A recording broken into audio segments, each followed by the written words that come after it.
You know what's a fucking crime? To have a fucking Trump van sign. Oh my god. In the main line. I can't believe you said that. What is wrong with you? Oh, what is that? Oh my god. What is that? Oh my god.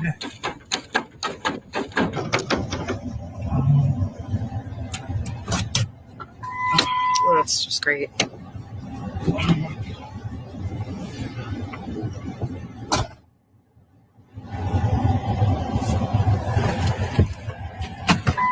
What happened? Oh my god. Oh! What? These fucking people! They're fucking assholes! I have to get to work. Don't tell me you got a flat. Look what they did! Oh boy. Fucking assholes! Well. You know what's a fucking... Oh my god, that was so good. That was so good. You can tell the wife is like, she's not really on board with the whole vicious husband wearing a mask with his own wife in the car. Oh my god. She's like, what? Really? You're gonna, okay, let's do it.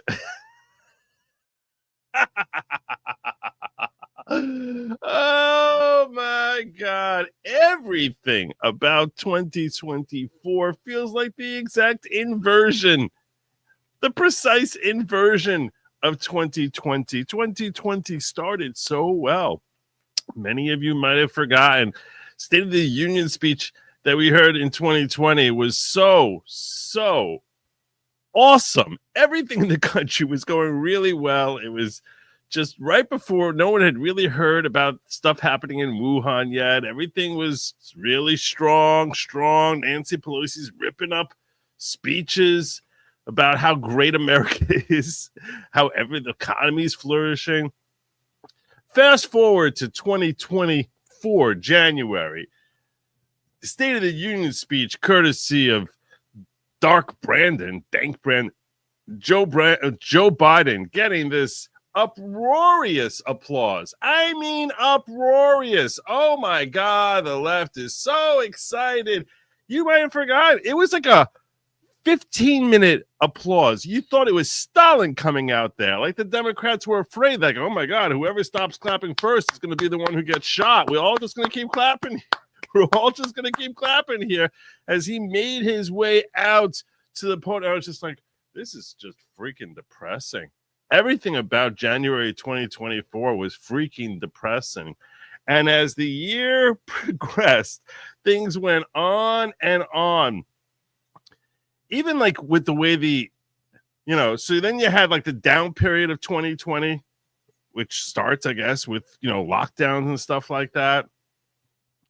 And things actually started picking up in 2024 in the spring a little bit. Yeah, we had Trump's trial, but everything there was starting to be this flow in this country where everyone was really starting to buy into, the Democrats suck. And the trial felt like not so much an indictment of Trump as it was of Democrats. In May, June of 2020, that's when George Floyd happens. Country starts getting ripped to shreds. Everything is getting ripped to shreds.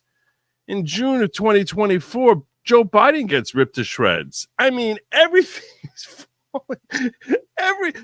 It was literally like just stage by stage. Then you had everything. The summer of love in 2020 and 2024 is the summer of patriotism, with President Trump being shot at and whizzing past his ear and standing up there like as if he's chosen by God, as if chosen by God. And everything just rising up. It was literally everything about this year, all the way up into the election, which when the election rolled around in 2020, we were just, a little bit, that felt the same coming into the election.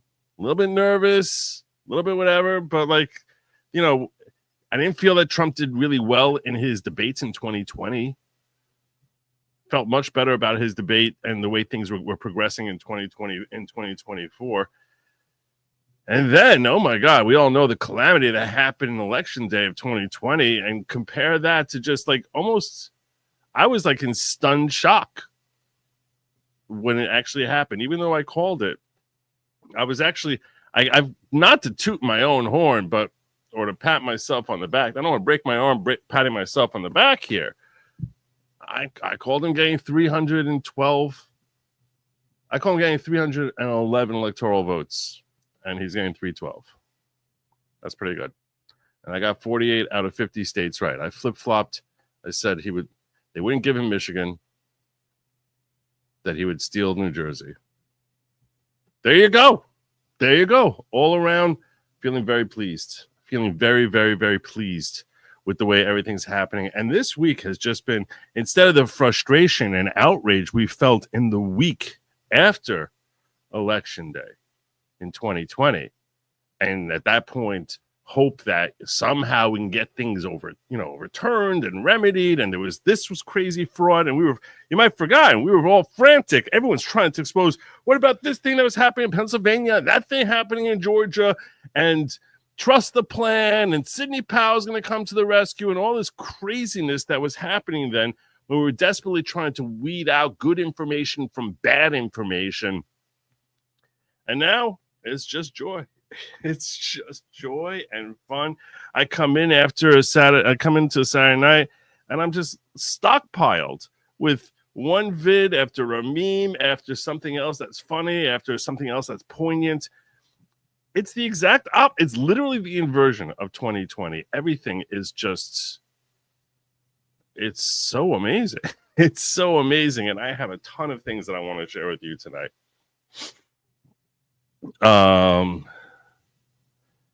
So I'm going to get to that let me just get to that in just a moment. Lily, what's on your mind, Lily? Hey, Joe, love you. Hey, I can only get 5 hours, so I can message more than once. That's okay. What's up with Nick? I like him again sober. Haven't seen him on lately, though.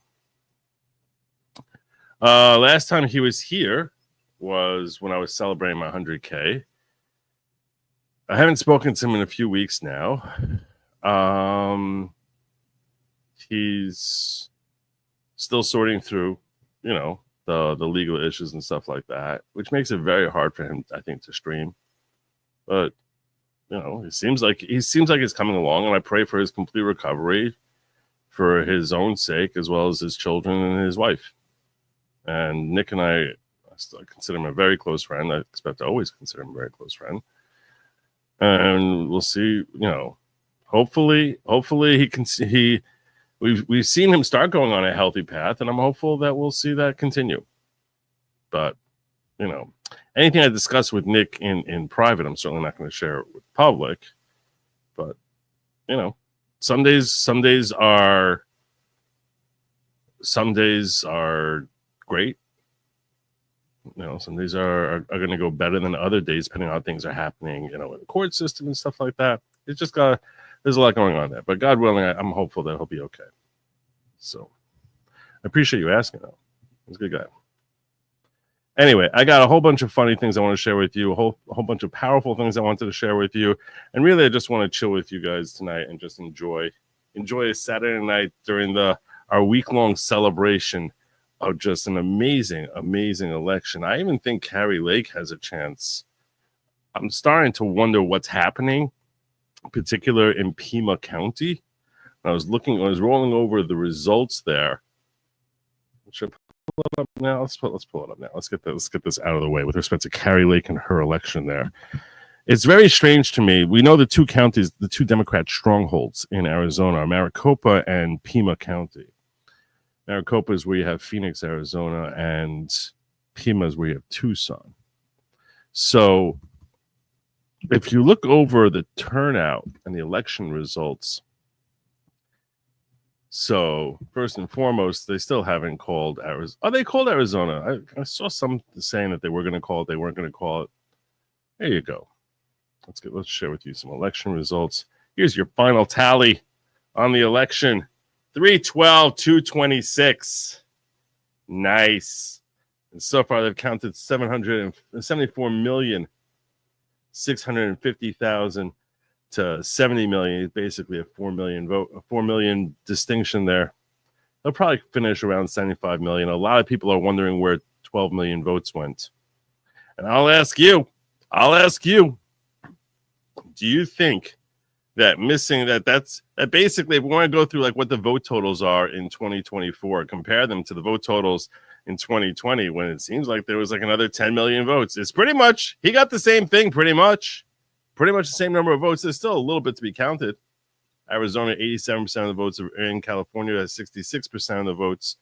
So if you figure he's going to continue at, getting roughly 40% of the vote, that means that he's looking at getting another 2 million votes here.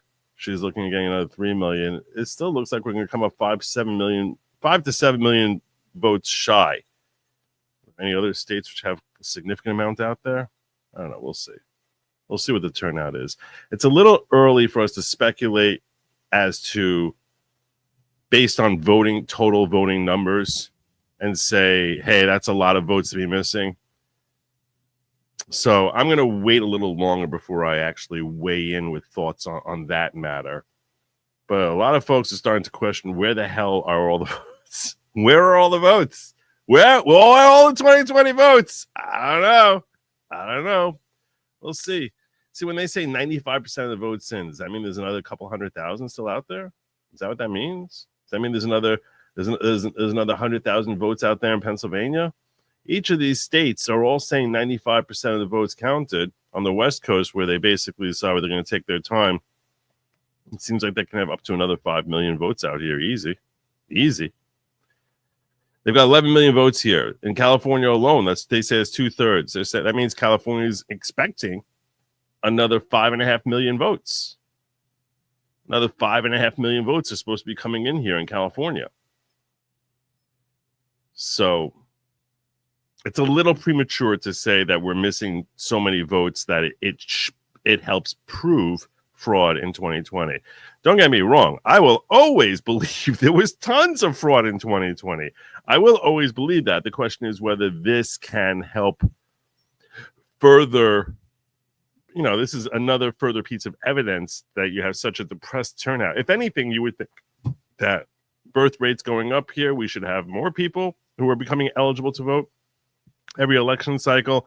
So whatever number of votes you have, you should have more this time around, especially with this being democracy on the line here. Whatever number Trump's anti-Trump, everyone was telling us, why there was such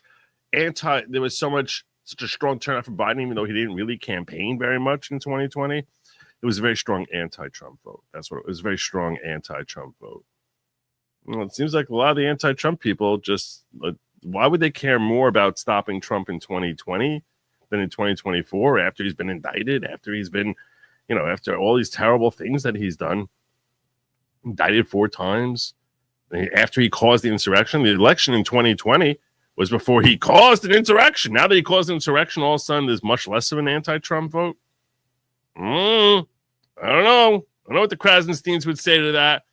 I don't know what Brooklyn Defiant Dad would say. I don't know what the DNC machine says to that. I think they're struggling to figure that out. They're having a lot of struggles. Struggle's real. The struggle's real. It's real. Very real. So that's in the presidential race. In the Senate race, if we look at Arizona, which is 87% counted, right now she is trailing by 2 points total.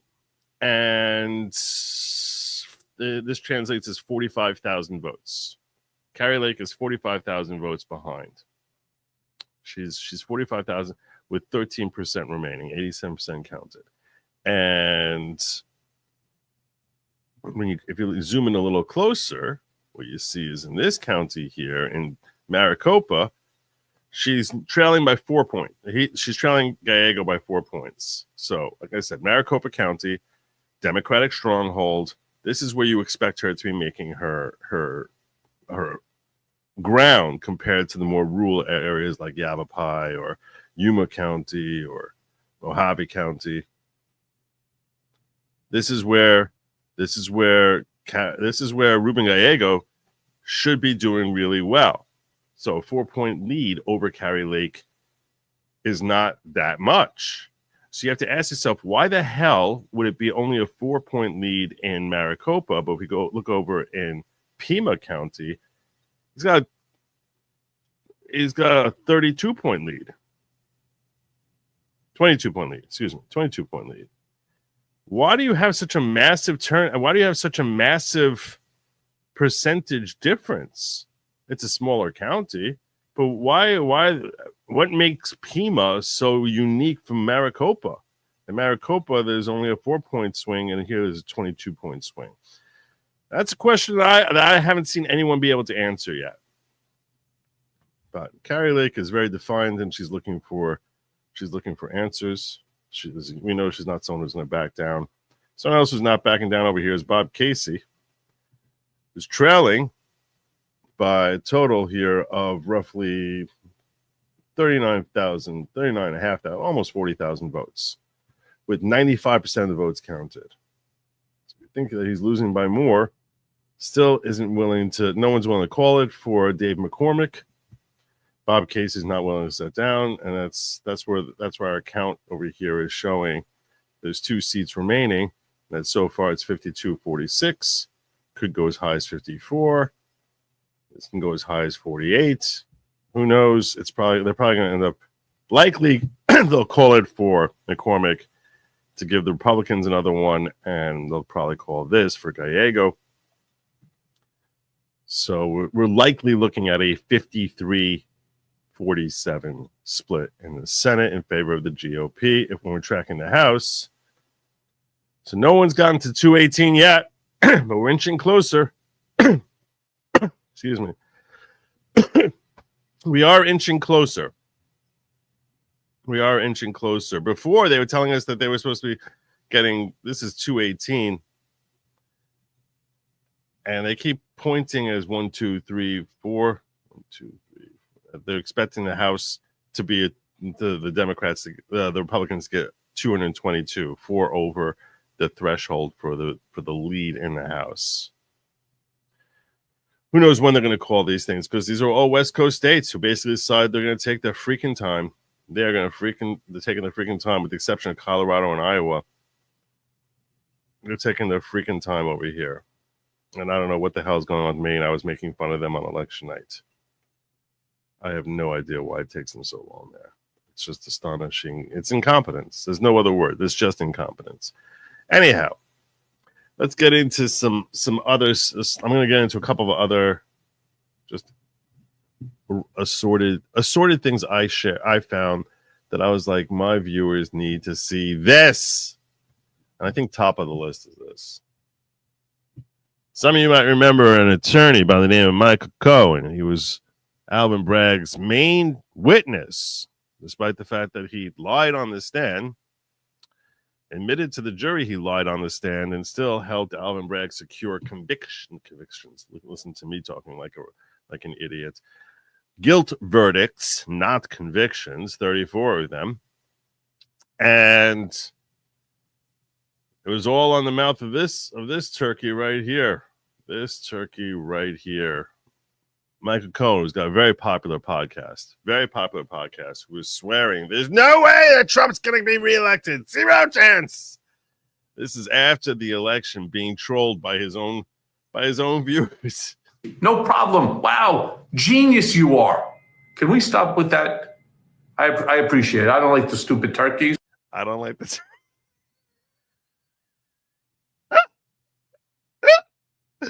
Poor Michael Cohen. Oh no, Mike. All right, let's just knock that stupid shit off, please. Cut that right out. All right. I did. I said I was leaving, and then the following day, get that through your dumb head. I said I was leaving, but then I changed my mind because I'm a big fat freaking liar. I'm a big fat freaking liar. I'm leaving, but not really. I said I was leaving, and then the following day, get that through your dumb heads. The following day, I turned around and I said that there's no chance in the world that I'm leaving my country. Thank you very much. All right? I'm not leaving anyway. You leave. You leave. This is my country. And I have every right every single right within which to turn around would be stopped so we can. All right, 2 seconds. I'm going to end up blocking this idiot.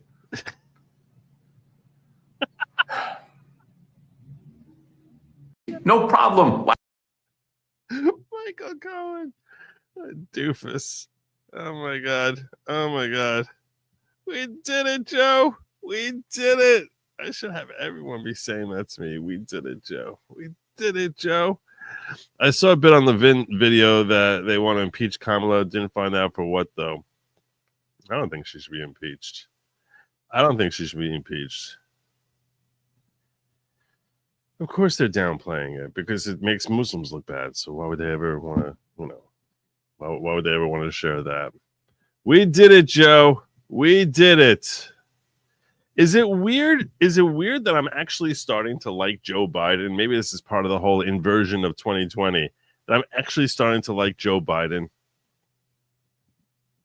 This is, I don't know who did this. I have no idea how they do this. I suspect there's a bit of artificial intelligence involved. Perchance. So no one should just assume that this conversation there was a conversation that went down exactly like what you're about to see here. But I am starting to like Joe Biden more. Tough break for Cammy, huh? You just started a war. No, I just finished one. I am going to do everything in my power to end you. Listen here, I've been around a lot longer than you. Yeah, no shit. You never understood how this really works. You were always a good soldier for them, but not me. I didn't get plucked out of nowhere like you did. I spent 40 years hiding skeletons for those fucks. I knew you were fucking stupid, but this is insane. You really don't know the enemies you just made. We are going to erase you from history. Oh, like I give a fuck. I've made my bed. I'll lay in it. I know my family is protected. How about yours? How long you think before? This is so good. This is so good. It sounds so freaking dramatic. It sounds so dramatic. Oh my God. This is so good. I love everything about this. It's like I need to share this with my audience. Yeah, no shit. You never understood how this really works. You were always a good soldier for them, but not me. I didn't get plucked out of nowhere like you did. It I didn't. spent 40 years hiding skeletons for those fucks. I knew you were fucking stupid, but this is insane. You really don't know the enemies you just made. We are going to erase you from history. Oh, like I give a fuck. I've made my bed. I'll lay in it. I know my family is protected. How about yours? How long you think before investigations start? How long do you think you'll stay useful to them? Besides, give yourself some credit. You were the one that dared him to run, but now I gave him the Oval Office. How about you? Joe, what the fuck did you do? I don't remember. I'm just a crazy old man, right? Did you make a deal with him? Like I said, my family's protected. Hold on, I got someone who wants to talk to you. Hello, Barry. It's been quite a long time, hasn't it? This isn't fucking over. I'm not an idiot, Barry. I just play one. So good. Oh my God. Oh my God, that is so good. I love that. That is great. Damn, I wish I could do that. I wish I could do that. Oh my God, that's so good. That is so good. Heard a rumor they're going to replace Sotomayor and appoint Kamala on the remaining term. Is that at all possible? Theoretically, yeah. Theoretically. Although, I heard they may not be able to for the following reason. And that could, in theory, backfire on them. For the following reason. I heard you need to have a majority of the Senate confirm. And that they would struggle to get, and that does not count a tiebreaker. I'm not sure about that. I'm not sure about that, because if that was really true, would they have gotten through the hundreds of judicial appointments that they made during Biden's administration? Because they had 50 most of the time. So she has to like sit there banging that gavel, I would think, approving it. So it's an interesting perspective of like, could she actually be the deciding vote to make herself a Supreme Court justice? I've heard people talk about this. I I would start with this assumption. I would start the assumption that Sotomayor is an individual who is very, very, very reluctant to step down. Very reluctant to step down. That's probably, you can almost like bank on, and this is not a character trait unique to Sotomayor, but it's really the most common overarching trait in DC is an addiction to power. So, like many individuals who have an addiction to power, you're asking a lot from Justice Sotomayor, asking her to step down. And I think she'd probably say, why am I stepping down? I can serve here another 10 years. That's what she would say. She would likely say. There have been a bunch of calls for her to step down. Why? I guess losing the election now puts a little bit more fear. They're like, are you really sure you're going to make it another 4 years? Are you really sure? Are you really sure? She's 70 years old. She's got diabetes issues. I think that she probably is reluctant to step down. And then I'm not sure if Kamala can confirm herself as the 51st vote. And could they sway a Mitt Romney to join in with them to confirm? Possibly. You know, you might see a Mitt Romney try to leverage that as a way to get some sort of position in Trump's administration. Who knows? It's really too premature to speculate about. Timing wise, they could do it. But they would need to start moving on it pretty quickly. It would have to be the next couple of weeks or so, right? When did Ruth Bader Ginsburg die? Because that was considered very rushed. So when did RBG die? Let's try and get some sort of. She died September 18th. This is. I think it'll be tough. I think it's going to be tough for them to get it done in the next. In just over 2 months, it's going to be tough for them to get Kamala in there. Is there a link for this? I'll give you a link for it. I'll hook you up. In fact, I'll share a link for this right now in locals chat. Those of you who want it. So I know the locals chat is swinging. This is call between Biden and Obama. So it's there in the locals chat for those of you who want to be able to bookmark that. I slipped and fell on ice, then got my car stuck in snow. I'm sorry. It's terrible. Effing hell, hate Colorado. Sorry, venting. There's a lot of reasons to hate Colorado. I shared a story the other day where the worst slip I ever had in my life. I was on a first date with a girl, and I was like so Joe Cool. I picked up at her house and I met her parents first. That's the way things work in my circles. I met her parents first. I sat with them for like 10 minutes or so. They really liked me, and she it was very icy, and I was crossing the street, and I felt my foot slip out. The road was covered in ice. I felt my foot slip out from under me, and I tried catching my balance because I was like mid-step. So I tried catching my balance by pushing quickly through. Like my left foot started slipping. So I tried by rushing my right foot through, and literally both my legs like flew up in the air. And I think I probably went, whoa, and fell like flat back and popped back. Then I was young. I popped back up as if like, oh yeah, I totally meant to. It was the most embarrassing, literally legs flying everywhere. It was just, yeah, but it's different when you fall. It's different falling when you're 25 than when you're old. You don't pop back up the same way. I don't think I can ever trust a recording again. By the way, you missed my second chat. This is my third. I got your second chat. Oh, no, I didn't. I said I saw a bill in Levin where they wanted to impeach Kamala. Didn't find out for what, though. I thought I pulled that up. If I missed it, I apologize. I can't even imagine what they would impeach her for. It'd be stupid to impeach her. You're never going to get enough votes in the Senate.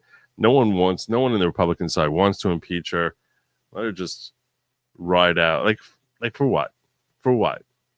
What did she do as vice president specifically? Because she hid Joe Biden's condition?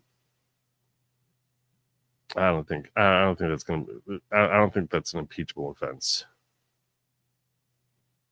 He got rid of the filibuster. The filibuster, in case you're wondering what the filibuster means, the filibuster has two meanings when they use it in a congressional sense. One is a filibuster is the right to basically stand up there and blah, blah, blah, blah, blah, talk for as long as you want to avoid a vote coming.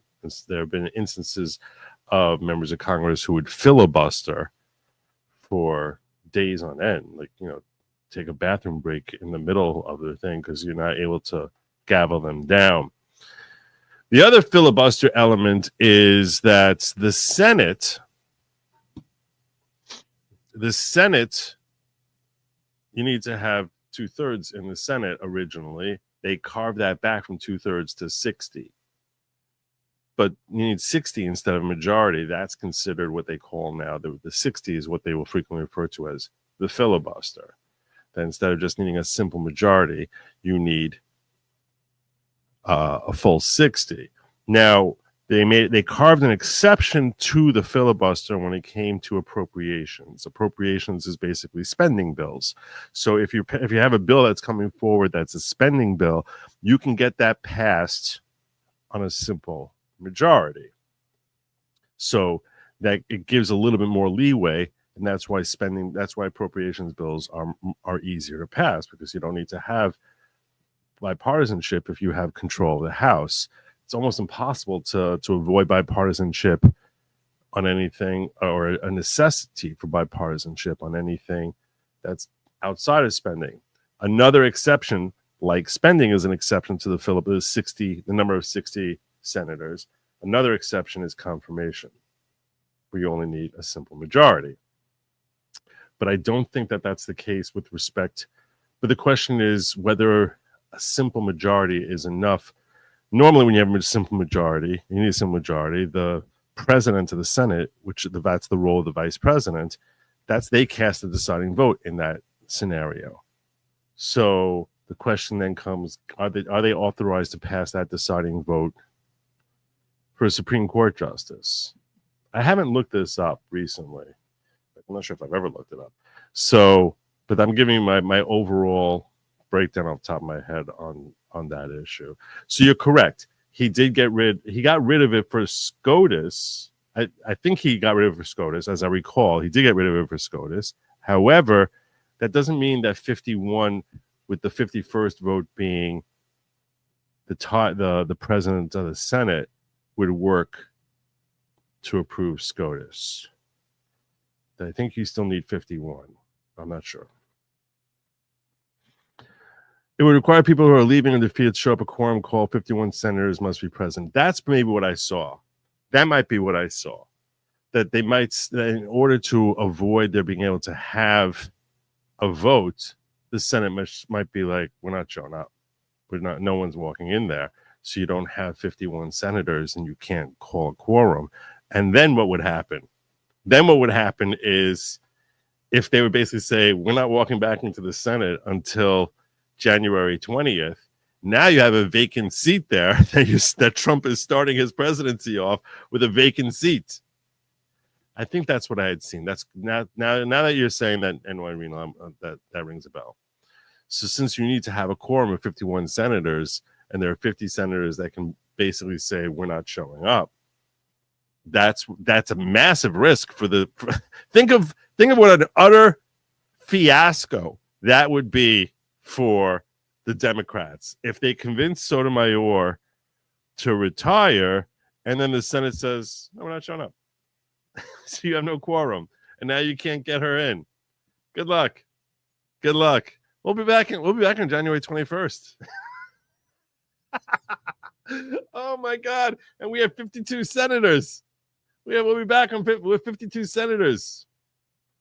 on January. Also, that's the other thing. If they can't get it done by January 6th, which is when the Senate gets sworn in, the new Senate comes in on January 6th. So if you can't get it done by then, you're not even going to have a majority. You're not even going to have 50 senators anymore. So they really have a very tight window if they were going to try to do this, and there's a lot of risk. I don't think we're going to see Supreme Court Justice Kamala Harris. Also, objectively, I don't think the Democrats like her. I don't think anybody likes her. I don't think they're like, oh yeah, she's a legal mind we need to put on the Supreme Court bench now. I don't think she's got the popularity. I think she's cooked. Maybe she sits down and waits till Gavin Newsom is done. Then maybe at that point she can have some sort of chance of people turning around and forgetting how much they hated her. But yeah, I don't think that I don't think anyone in Washington is like, oh, we gotta take care of her. She gotta be there. We need her around forever. I'm not feeling that. So I'm not really very worried about that at all. Nor should you.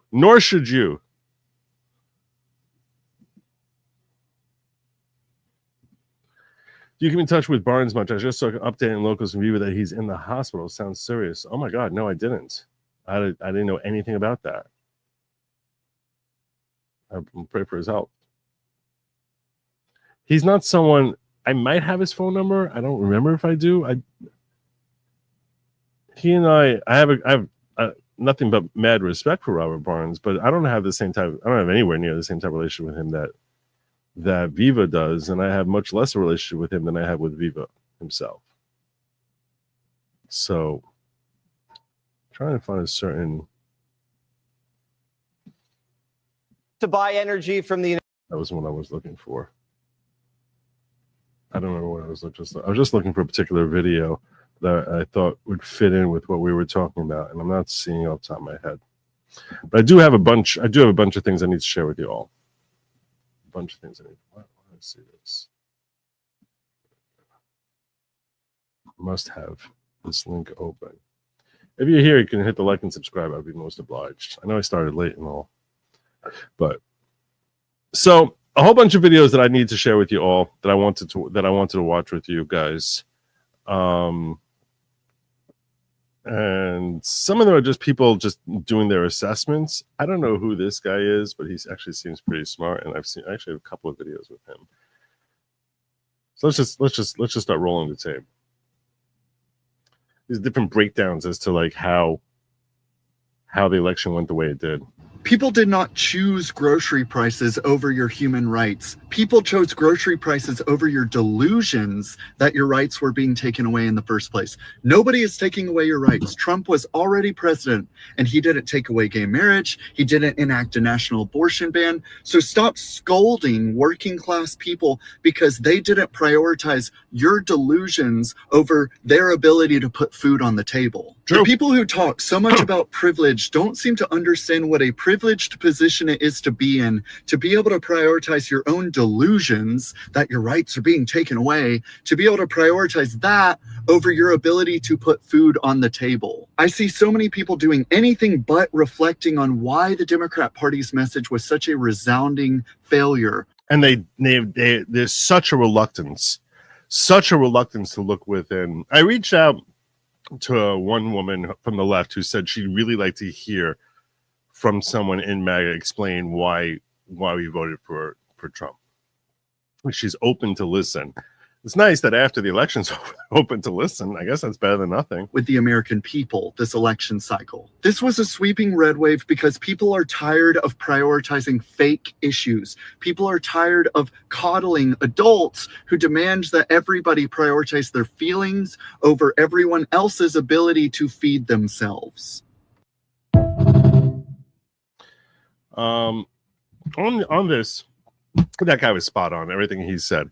It was about, and that's why I said from the get-go, it's about the economy, stupid. I've been saying this from over and over and over again, that I was going to find a clip.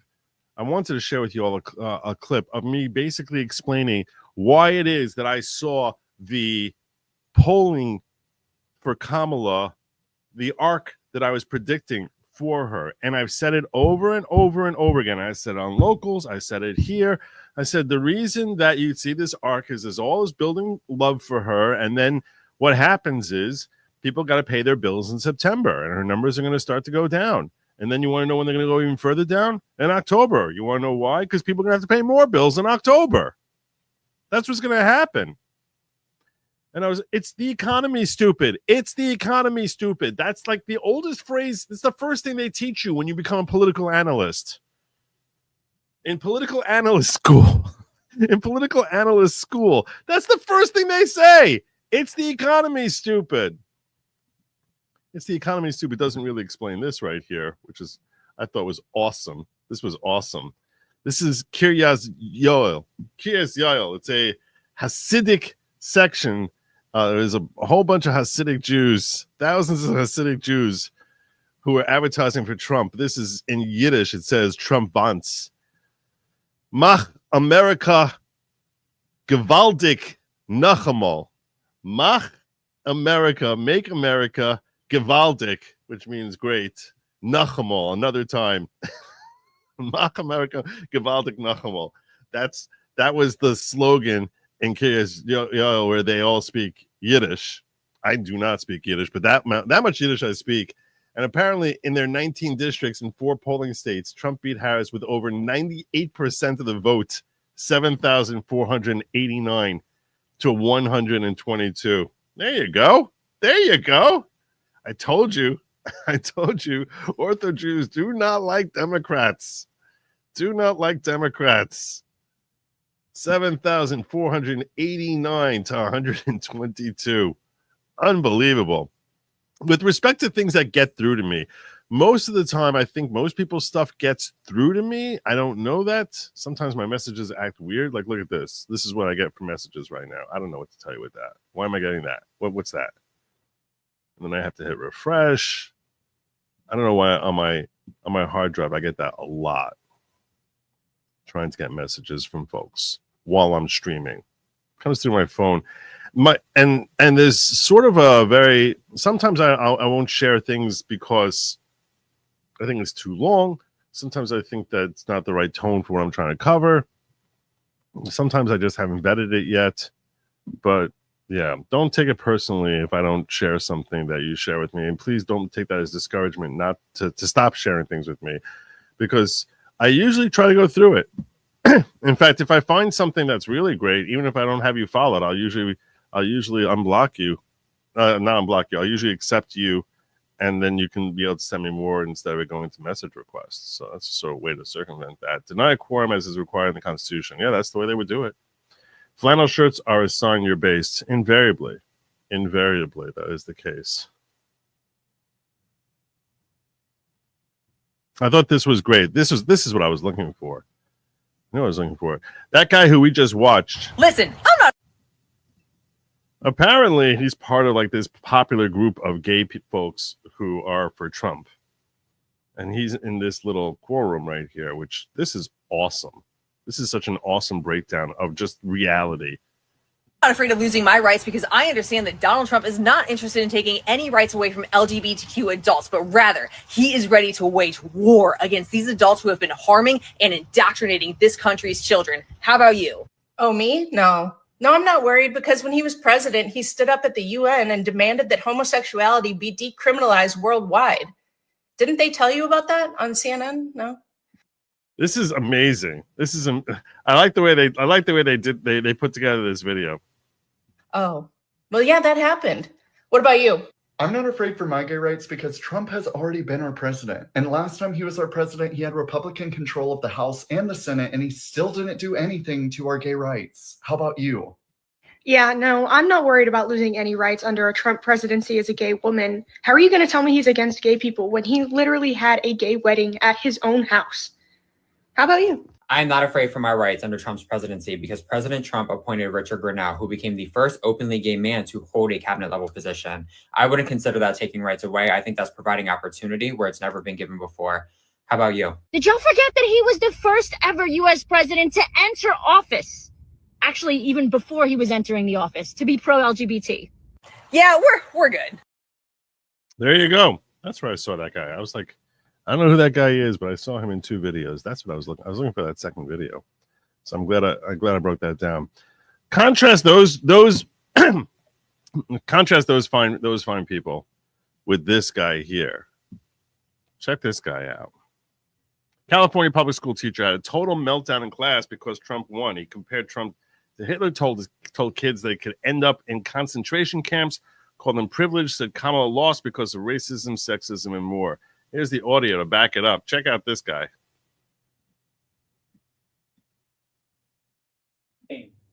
This shit is not a fucking game. There's no video. This is all audio. So you're not gonna see anything. But this is him talking to his students. Does that make sense, everybody? Can't emphasize this enough. Can you end up in a concentration camp in your lifetime? Yes. Can you end up with no human rights? Yes. Will it happen to you? Most likely not. Oh, okay. Which is a good thing. But has Donald Trump quoted Hitler? Yes. Has he? Does he embody some of really? those ideas? Yes. He has? This shit is not a... It goes on. There's more. Won because Donald Trump won because we had low voter turnout. People didn't want to vote. He won because white women didn't show up and vote for Kamala Harris. He won because black men and brown men didn't show up and vote for Kamala Harris. Let me tell you, I know a lot of Latino men on this campus, adults and students, that love Donald Trump, and he's called their mothers rapists. What? He's called their mothers? What are you talking about? He's called their mothers? Really? That's what he's called them? He's called Latino mothers the R word. That's what he said. Has he really? But has he? Can we fact check that? Can Snopes check? Can we get some sort of fact checkers, mythbusters in on the whole calling mothers the R word? I don't think he did. He's called their fathers rapists. Oh, he's called them everyone. They're raping. Hide your wife, hide your kids. They're raping everybody up in here. He called them criminals. He called them the poison in the blood of our country. Oh yeah, like they want to vote for him, and they did vote for him. Yeah. Donald Trump. I'm sorry about that. That was muted.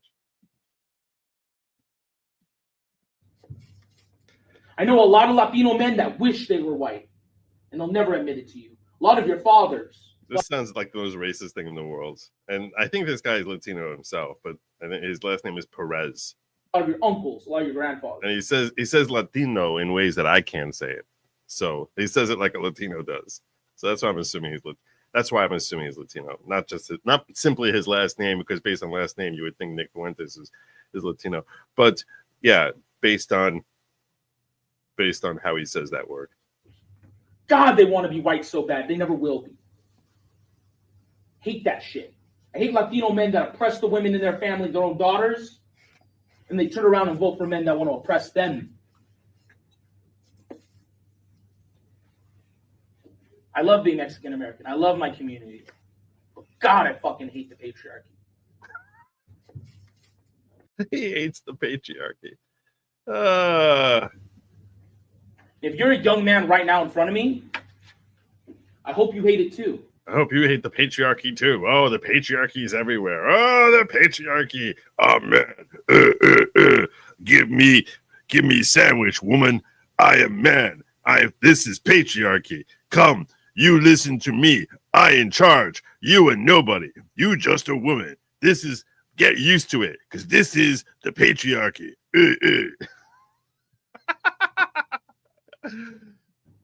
Because it's not hurting you. We're gonna have 53% of all adults in college be women, because that's part of the patriarchy.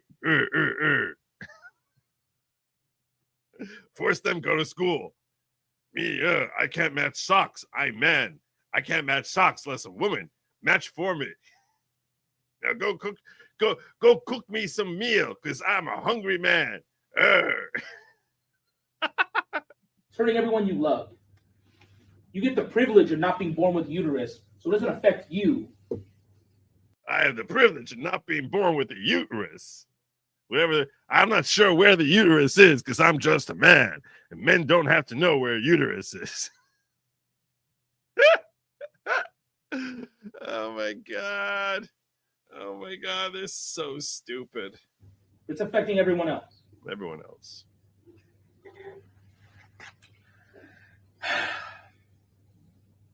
I'm so fucking sorry, guys. Life is so rough if you're an ally.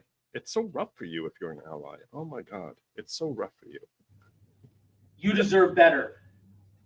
Look at me. You. Look at me, woman. Look at me. You deserve better. God, I fucking hate the patriarchy. Do you have privilege because you live here? Yes. You're not a 5-year-old black girl in Arkansas who's the only African American in her class, and whose great-grandfather was lynched to death during the Civil Rights Movement. Who's that kid? The only black kid in their class? I guess that's possible. Why is it being in Arkansas? Why can't that be in California? Why can't it be anywhere? What does that mean? Does he think states are racially divided? Is that what he thinks? That states are racially divided? Well, if they are, A, it's news to me, and B, we should change that. You got a fuck ton of privilege living in this great state. This election is going to affect billions of people. Billions. Trillions of people. It's going to affect trillions of people. You're very lucky to be where you're at. You're Because there is some poor Palestinian boy in Michigan that's going to get beat up today and assaulted and his nose broken. What? Let's send him help. I don't want him beaten up. Why would that happen? Who's beating him? Who's doing it? Why? Why are they doing it? Who's doing it to him? There's gonna be. What's his name? Can we send him money or something? There's, hire him bodyguards. You're very lucky to be where you're at. Because there is some poor Palestinian boy in Michigan that's going to get beat up today and assaulted and his nose broken. And his nose broken. It's not he's gonna get a fat lip. No, it's gonna be a broken. It's gonna and he's gonna require medical care. And then white doctors are gonna tell him, no, we're not treating your nose. Go bleed out somewhere. That's what's gonna happen. You know it. Because Trump said people that fight for the military are stupid cowards and they're idiots. Oh yeah, that's what he got drafted into Vietnam and faked medical paperwork to get out of it. Is that someone you idolize? Calls veterans idiots. That's what he calls. That's what he calls them. And uses his daddy's money to get us serving in the military. His daddy keeps feeding him money. It's like I wonder how his daddy is going to be able to, like, I guess his daddy covered this whole election cost. Why did he win the election? His daddy's money. It's because of his daddy's money. A rapist, draft dodging coward, treasonous scum. Why would he win? Break it down for us. What's the reason? Why would he win? Why did he win? Why? We don't know. He won know. Several key states Kamala lost. Pennsylvania, Michigan, Wisconsin. Well, why? Georgia, Nevada, Arizona. Why? Key battleground states. Why? Why did he win them? Why? Look. Who's voting for this treasonous patriot, poisonous scum? Who is? I want to know. Why did he win them? Why? Why would someone who in Wisconsin would vote for Joe Biden, a geriatric old Republican racist, why? Who's running as a Democrat? Why would they all of a sudden not vote for Kamala Harris, a young person? He's a racist. So wait, Biden's a racist also? I don't gotta hear that again. He win them. Look, why did he win them? Why would someone who in Wisconsin would vote for Joe Biden, a geriatric old Republican racist? Joe Biden is a geriatric old Republican racist. Who's running as a Democrat. Why would they all of a sudden not vote for Kamala Harris, a young person who has no bad record? No bad record. And who has effective policy for the future. Jariah. What's the effective policy for again? Walk us through that. She has a Vagina, I was about to use a different word. She has vagina and uterus, and what else? She has melanin. Ah, there we go. She has melanin. Of course. No one who has melanin could ever be elected president. That's impossible.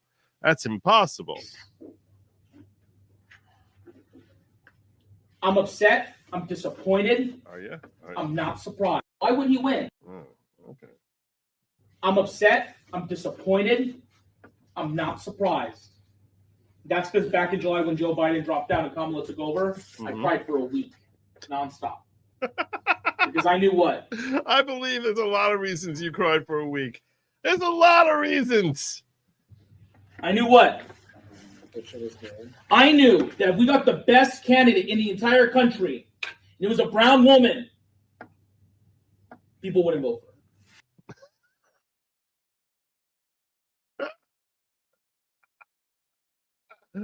Oh my God. I knew that there were white people and non-white people that were men that would show up and would rather vote for literally anybody except someone with a uterus who has melanin. And those female students of color in this room know exactly what I'm talking about. No one knows what you're talking about. No one. They might think they know what you're talking about, but no one knows what the hell you're talking about. Racist. Is our country patriarchal? We all deserve better. You now know what this country is. Is our country racist? Is our country patriarchal? Can we change it? Maybe. But can you change your immediate surroundings? Yes. We all deserve better. Unbelievable. So, the message from the school was, we don't condone this. Mr. Perez, AP World History class at Valley View High School in Moreno Valley Unified School District. We do not condone this behavior.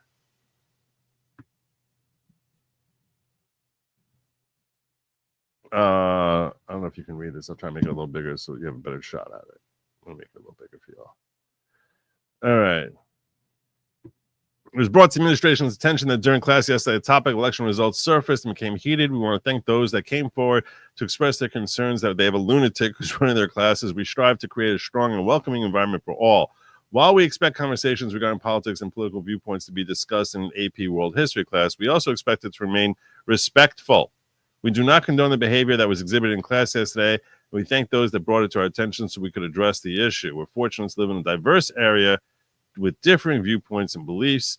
I believe that it is what makes not only Valley View High School and our community special, but our nation as well. As educators, we understand that we hold a unique and influential role in guiding students on a journey of discovery.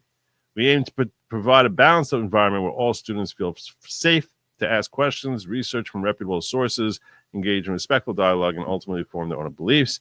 If you or your child have any questions or concerns, please do not hesitate to reach out. So that's their official message. He's listed as the school's advisor for the AP Mental Club. And their purpose is to focus on mental health and social resources for those students in advanced placement courses. What a disaster, this guy, M. Perez. What an utter disaster. Makes 100. Maximiliano Perez. Probably goes by Max Perez.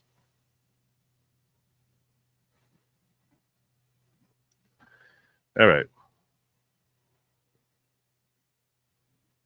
Please trust that the matter will be addressed and appropriate action taken as deemed necessary. Yeah, I don't think that's going to fly. That's what the superintendent said. Now they're investigating, and they've launched an investigation. The staff member involved has been placed on administrative leave pending the outcome of this review. Yeah, they were basically told, shove it. We're not accepting that. Leave it to us to resolve this. So there you go. The loonies are out in force. And fortunately, they're facing some sort of retribution. God bless. We're also effing tired of somehow being the problem. Most of us just want to make life and survive, yet we get villainized. That's 100% spot on. 100% spot on. Yep. Kamala Shiloh, remember, 4 months. Kamala proves she can't run an economy when her campaign ended with $20 million in debt after raising more than $1.4 billion.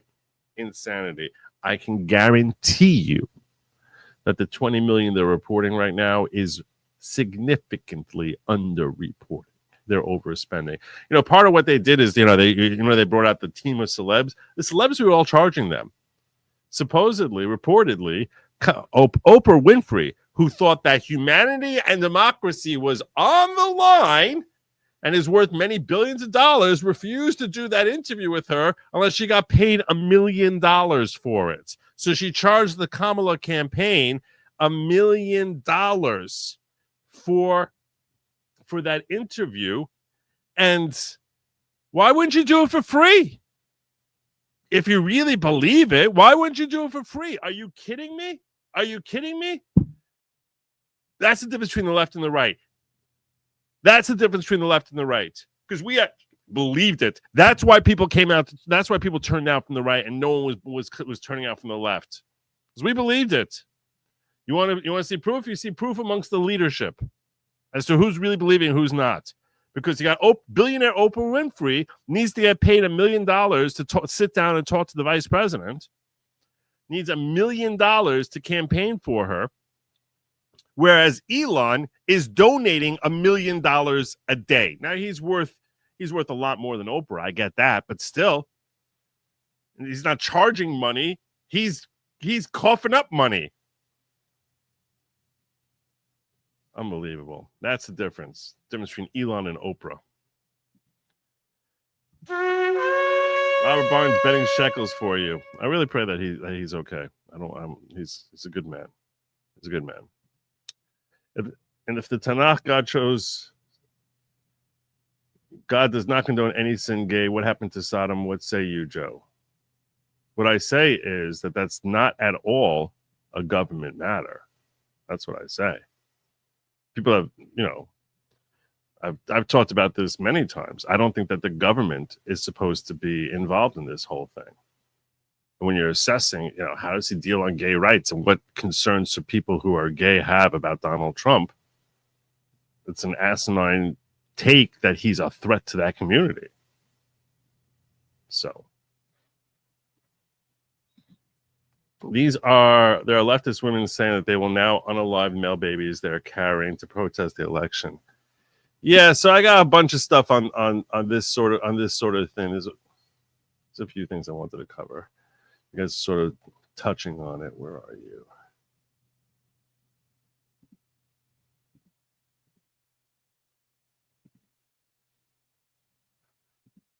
It goes even further than that. It goes even further. Who was it?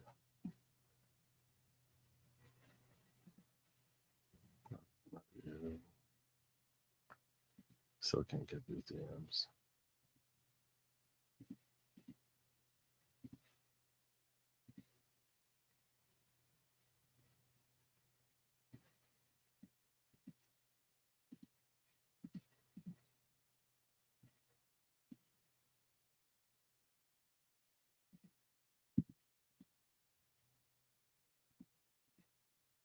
It won't be on the other.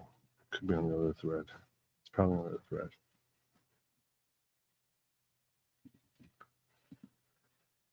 Give me a moment. Now I need to find the right thing.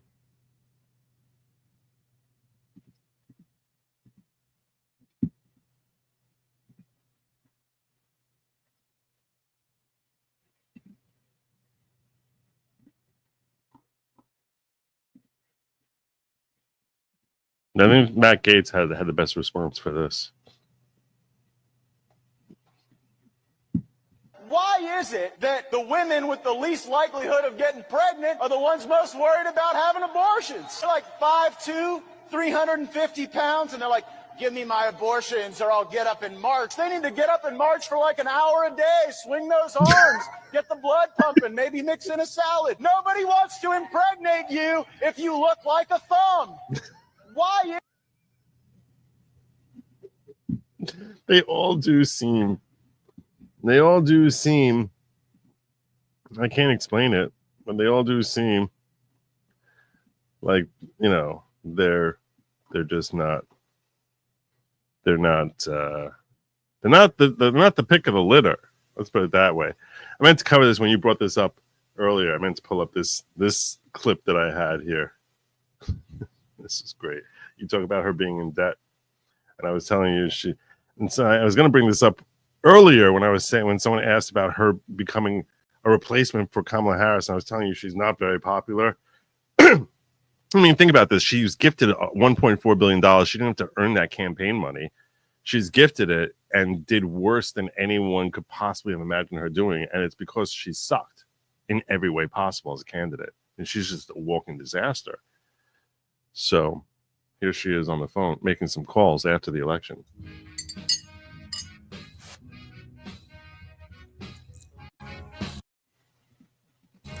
Hello.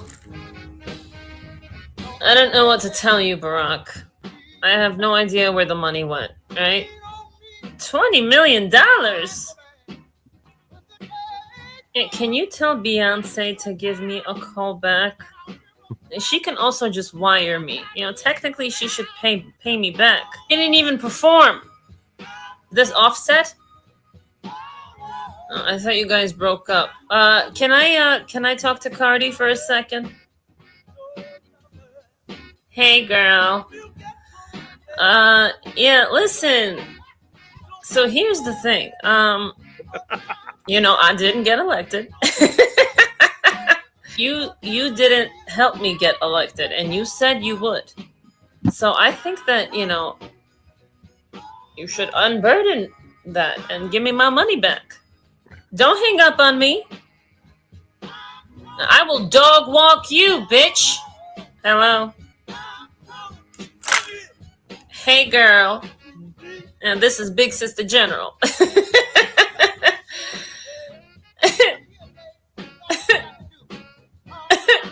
No, everything is fine. Listen, let me ask you a question. What do you think if you, gave me my money back? Hi, Willie. You need a lawyer? Hello. I ruined my knees for that man. Nancy, stop calling me. No, stop calling me. Didn't you retire? You got your own problems, bitch. You need to just... Okay, look, I'm sorry. I take it back. Look, listen, can you teach me about the stock market? I don't know what any of that means. Look, how about I just give you my password and you bet on some stocks for me? I'm in a little bit of a financial pickle. I guess I shouldn't have said that they were at the wrong rally. It's all Big Mike's fault. Hey, Whoopi. Are you bitches hiring? Hello? Predator looking ass bitch.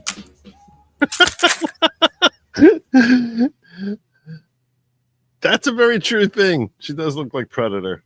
Whoopi does look like Predator these days. Thank God. Terrible. Terrible. Anyway, I got more of those funny things for you, but before we get to that, let's get like a little pumped up here. I'm gonna get a little pumped up. Let's get pumped up from Andrew Tate pumping us up. Andrew Tate. In fact, I have a long list here of all the people who said they were going to leave America if Trump wins. Let's read out all these names. Alec Baldwin, fuck off. Whoopi Goldberg, fuck off. John Legend, fuck off. Chrissy Teigen, his stupid whore wife, who's a terrible person, you can fuck off too. Rob Reiner, fuck off. Barbara Streisand hasn't had a song since 1931. You can fuck off. Man. Hasn't had a song since 1931.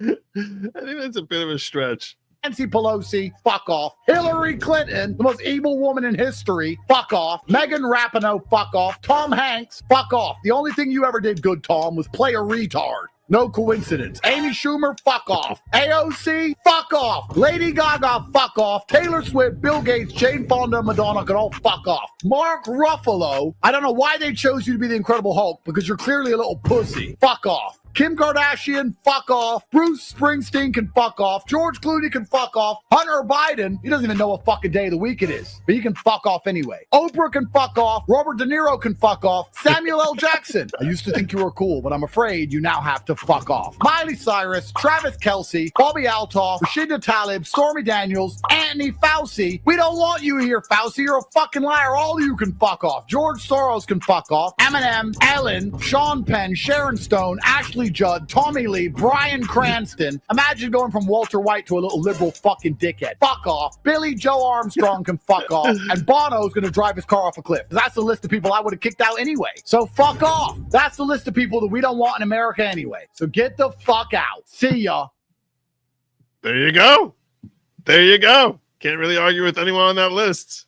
Can't really argue with any. Can you argue with anyone there? It's like, wait, Samuel Jackson, maybe. Samuel Jackson, maybe. It's like, all right. All right. All right. You got hit with a temporary bit of the crazies there. The rest of them, oh my God. Have you been following Penny case with inner city press? DA keeps getting witnesses to say fearful for life. Why would the DA get witnesses to say fearful? Fearful of Penny? Or fearful of the guy? Now I'm curious. I can start getting into that. It sounds like work. I'm not going to kid you. It sounds like work. It means I'm going to have to go to the courthouse every day. Report. We'll see. I'll think about it tomorrow. He's not Latin or Latinx. He's weeb Latinx. World peace does affect trillions of people. Thank God Trump won. Well, that's true, I guess. I suspect she has the Diddy tapes and will use them. I don't think that's going to help. I don't think it's going to help.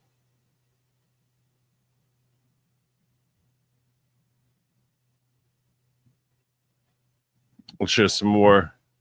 I got a few more here for you. I got a bunch more, actually.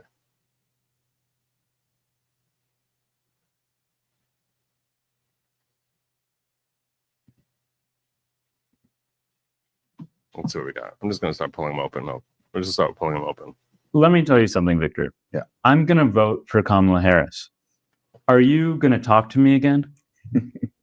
In my family and in my circle of friends, I don't see the symmetrical anger from the conservative, from the left. When I see people in families and groups of friends that say they're going to vote for Trump, they don't get angry and say, I'm not going to speak to you if you don't vote for Trump. But I do see it asymmetrically. I love my father. He told me in the last election, if I vote for Trump, he's never speaking to me again. And I love him, but he said that, and that was really hurtful. Is all on the left because of this. They believe I have thoughts on this. Their ends are morally superior, and therefore the means necessary to achieve them are justified. If that means being acrimonious, rude, cutting people off, never talking to them, they will do. Let me tell you. I think Victor David Hanson is mistaken there. I think he's mistaken. He's correct in the distinction between the level of vitriol to your own family member. He's correct about that. In fact, you have this woman here. It's about level of vitriol. Similar story right here. Challenge. Do a little louder, Joy Reid. With the idea of how do you interact with people who you know voted for this, right? If you are an LGBTQ person and you know someone in your family voted essentially against your rights, or you're a woman knowing that, this man was calling people the B word, J.D. Vance was literally calling Kamala Harris the trash and said, we're going to take out the trash. I know a lot of Black women were incredibly triggered by that. No, you don't. If you then meet somebody and you know they You don't know a single person who was triggered by that. It's a complete and total lie. voted for the people who called you trash, or if you're Puerto Rican, you know someone voted that way, do you recommend, just from a psychological standpoint, being around them? We got the holidays coming up. So I love that you asked this question because, there is a push, I think just a societal norm that if somebody is your family, that they are entitled to your time. And I think the answer is absolutely not. So if you are going to a situation where you have family members, where you have close friends who you know have voted in ways that are against you, like what you said, against your livelihood, and it's completely Against your livelihood. I guess that means voting for Kamala. fine to not be around those people and to tell them why, to say, I have a problem with the way that you voted because it went against my very livelihood and I'm not going to be around you this holiday. I need to take some space for me. And I actually So I think Victor Hansen is mistaken. I actually think that if you are a Trump voter, it means you engaged your brain.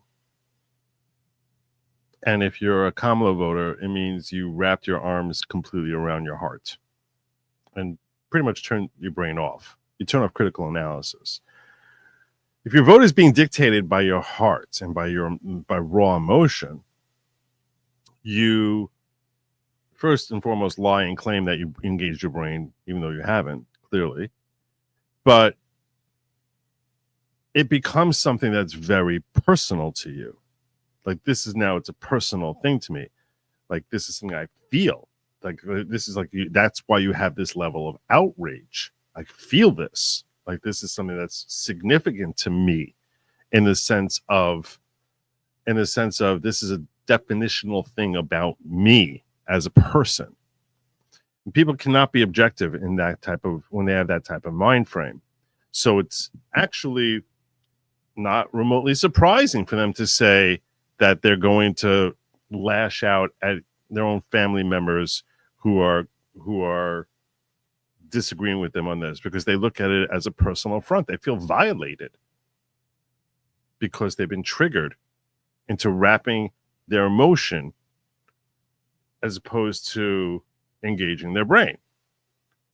It's the very same thing that makes you a Kamala voter, is the same element that makes you someone who says, I'm going to turn off my entire family and cut people out. Because you're basically not engaging in critical analysis. You're engaging thoroughly in investing yourself into some mindless, this is the good thing, this is what good people do type of mentality, retarded, stupid, idiotic mentality, immature mentality. But it's the exact same thing. So that's why I disagree with Victor David Hansen. I don't think it's like that they're trying to win. I think that they actually are very self-absorbed and believe that there's virtue and that someone who's disagreeing with them is lacking in virtue and repugnant. That's why I think, as opposed to us, where we look at them with disrespect. I look at a Kamala voter with disrespect. Like I look at you as if you're there's something immature or foolish or just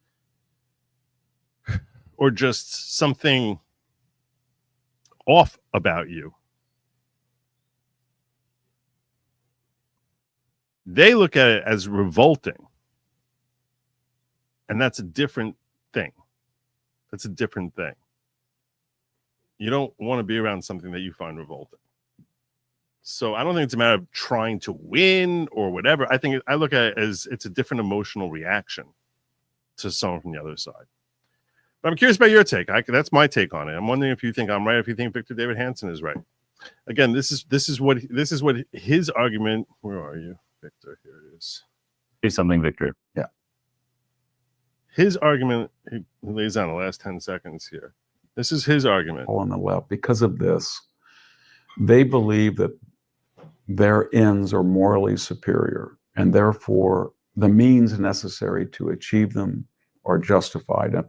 So they're looking at, he's saying it's like a purposeful thing that I'm going to take this action to try and convince you to come along with me, which to a degree, yeah, but after the fact, that doesn't really explain after the fact. That doesn't explain why on Thanksgiving they would still do the same thing. Being acrimonious, rude, cutting people off, never talking to them, they will do. Let me tell you. I'm saying, no, this is why they would feel that way even after the election's over. And they have become the evil they sought to destroy. You're correct. Especially, how many celebrities are fearful Trump DOJ charged them for being on Diddy tapes? Trump needs to clean house in the Southern District of New York. Yeah, that's for sure. That's for sure. I lost all my friends because I supported Trump since 2016. It's a bitter pill to swallow. Not sure whether to forgive, considering.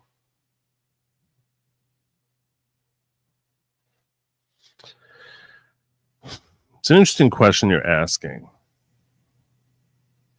What I would say to you is there's different types of friendships that we have and different types of relationships that we have. So we'll form a relationship with someone because we're in a similar type of environment, whether it's work, school, whatever, right? We're in the same environment. We're dealing with the same headaches. We're in the same work environment, the same class with each other. So you sort of, that's like a geographic friend. Like when you're a 6-year-old, the one the kid who lives on your block is your best friend. Who is close enough in age.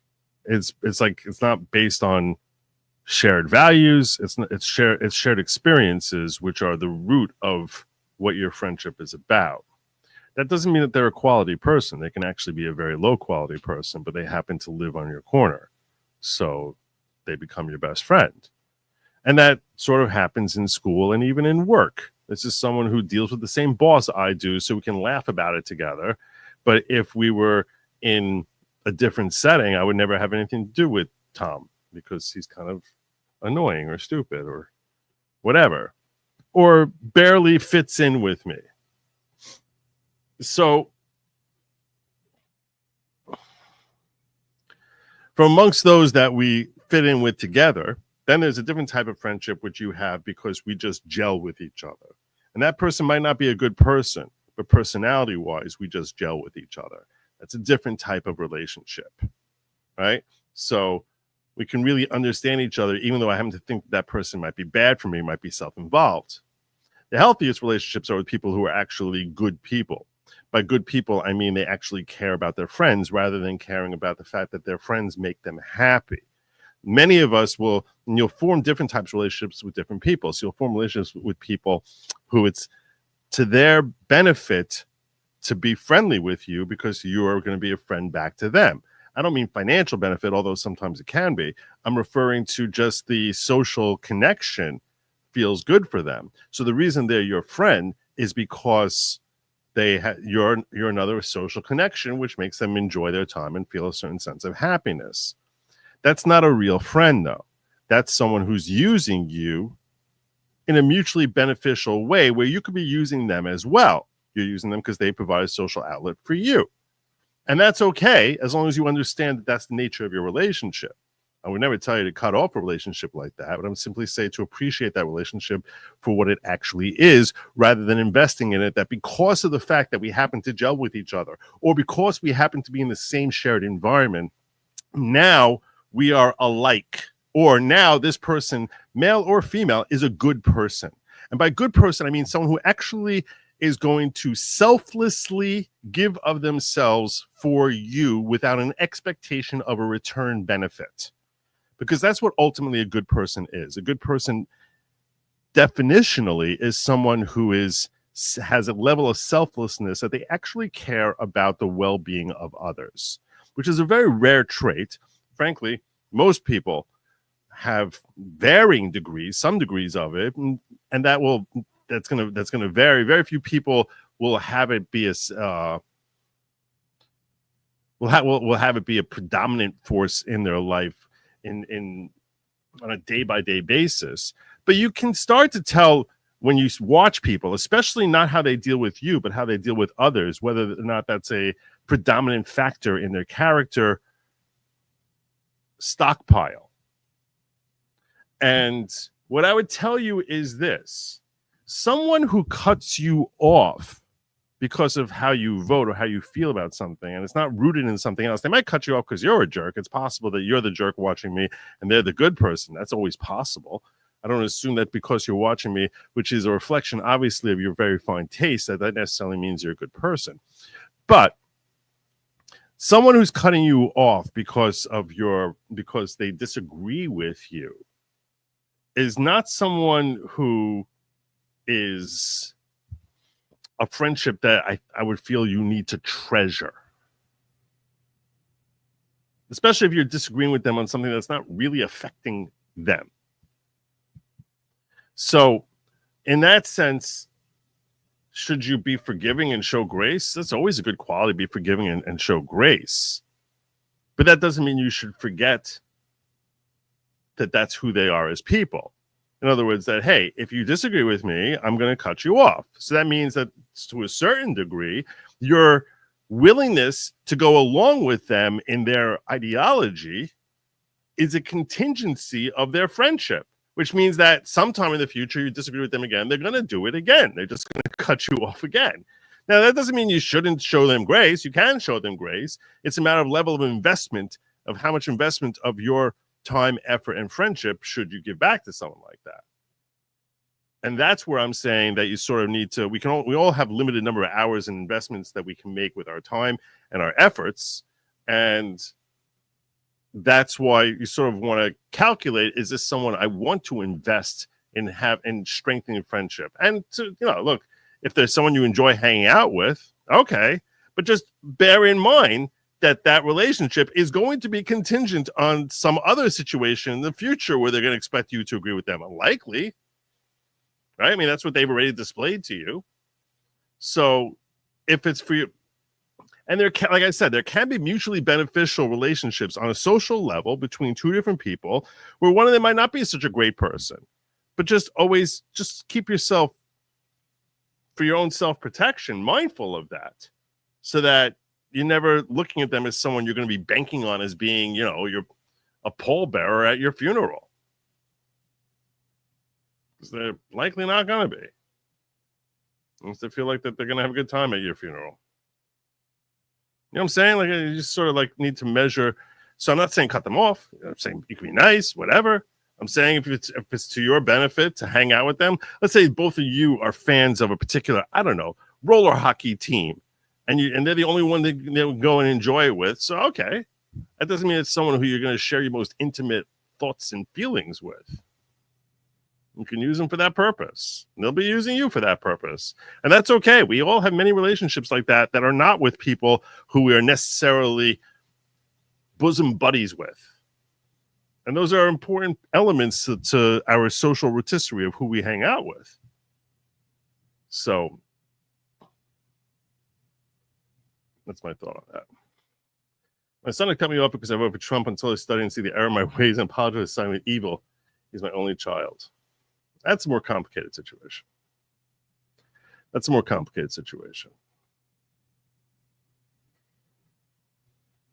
See, I know too little about your son as an individual, and that's a more complicated situation. I would need to know a lot more about your son and the nature of your relationship with him. That's a very hurtful thing. I'm sorry. That's very, very unfortunate. Can't choose blood. It's easier to talk to Tasmanaut because you can choose your friends, but you can't choose blood.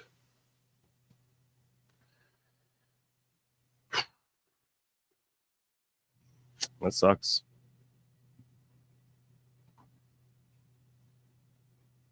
All I can suggest is to ask them to reason out, are they really think you're a terrible person? Let's put Trump aside. That you somehow that you don't think things through, or that you're just you're a spiteful person. That maybe you just sort of reason this one out also. And that perhaps you've been ingesting different sources of information than they have, and that perhaps you can have a mutual exchange of, I'll watch some of your crap, you watch some of my crap. But I don't know. I don't know anything about your son, and he can be someone who's completely closed-minded. So, in which case, what I just said would be useless. Going through this with my father, I can only get him to agree and watch and see with me because he's either going to be outright evil or not. Seems the anger is focused either on past or future and not now. Yeah. And maybe this can give you some hope, Patricia. Like if he does end up proving that he's not so terrible, like if Trump is successful, you could be like, this is why I voted for him. not as an I told you so, but more of a matter of like, this is not what we were going to get under Obama, under Kamala. You know, people are putting together clips of how things are so amazing. What was her name? Mally something. That already in the first like week, he's not even taken office yet. Hamas is saying that they don't want to go to war. Putin is saying that he's willing to talk about ending the Ukrainian war. Like all these different wars seem like that they're coming to an end just because he won the election.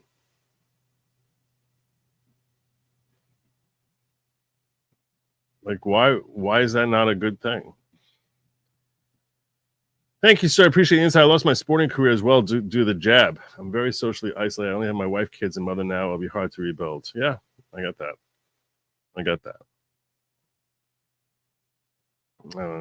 Try to be helpful. Figuring that you're probably dealing with something similar to what a lot of other people are dealing with. Anyway.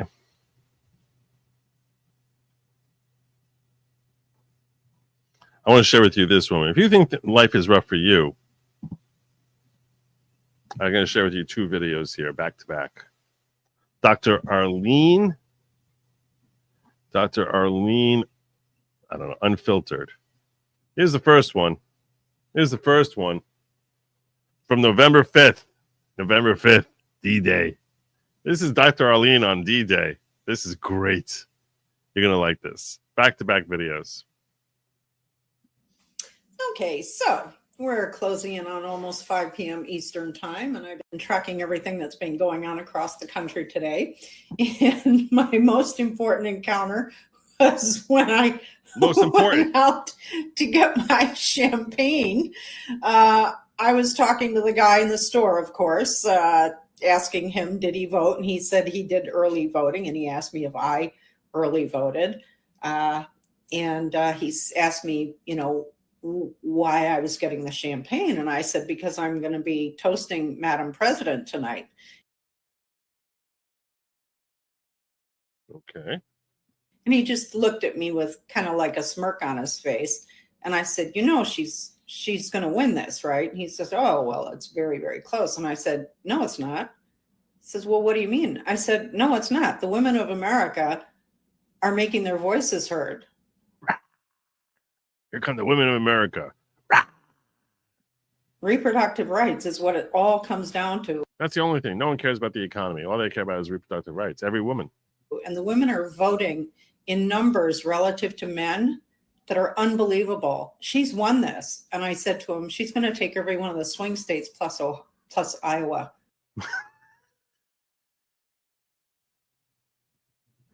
And he said, oh, but the numbers are so close. I said, I'm a political analyst. I'm telling you. Ooh, she a political analyst. I recently started referring to myself as a political analyst. With great trepidation, but she don't have no trepidation. She's a political analyst. Right now, the numbers are there. I don't know. She didn't go to the same political analysis school I went to. Mine was, it's the economy, stupid. She's taking this election. And then I said to him, you realize, and he didn't tell me who he voted for, but of course I knew. And I said, you do realize. This idiot. I know who he voted for. But you wasted your vote, right? You wasted your vote. Because if you voted for the person who lost, you wasted your vote. And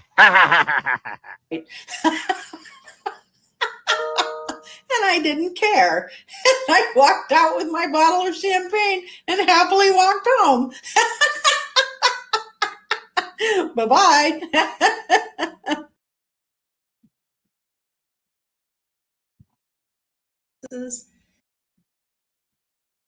This was the next video. So, as you know, Kamala Harris did not win the election.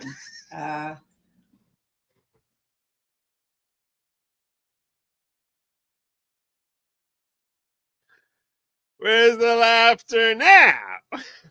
Where's your Kamala now?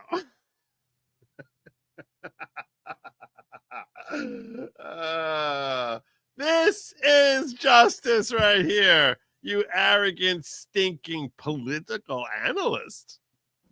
As the numbers stand right now, there were 18 million fewer votes than The women of America are coming out, and it's all about abortion. In 2020. And as I have said all along, you have to have a huge, huge turnout. But you said the women have turned out. That's why you got your champagne to toast Madam President. Political analyst Dr. Arlene Unfiltered. And it goes to the Dems. And we didn't have it. Oh. And there's going to be a lot of speculating going on about everything that happened. Where did we get it wrong? I don't even understand. Where did we get this wrong? Everything that was wrong, every decision that was made, every stupid decision aspect of this whole thing. And the reality is that Kamala Harris ran the most impressive campaign, mounting and running it and having only 3 months in which to do it. It's unprecedented. Oh my God! Absolutely magnificent. You airhead! I've never seen anything like it in my entire life. I've never seen anything like this political analyst in my entire life. That was a disastrously terrible campaign, arguably the worst campaign ever by anyone for anything. Impressive on a level that, I mean, she has the campaign playbook. If you're the camp, going to win, that's the playbook that you use. Oh, I hope they use that playbook every single time. They need to use that playbook. Someone used the Kamala playbook. Billions of dollars wasted away with the Kamala playbook, and she thinks they got it right. They got it right. Perfect campaign. Perfect. What a complete and utter. You see, this is everything wrong with the Democratic Party right here. Right here. The hubris. The hubris of Dr. Arlene Unfiltered. She has since deleted her ex account. I tried finding it for you. I was like, I want to see it. I want to see Dr. Arlene Unfiltered. Let's. I want to see it. No, this account doesn't exist anymore. How did that happen? How did that happen? I don't understand. Perfect campaign. The women of America are going to roar, and it's all about abortion, baby. It's all about abortion, baby.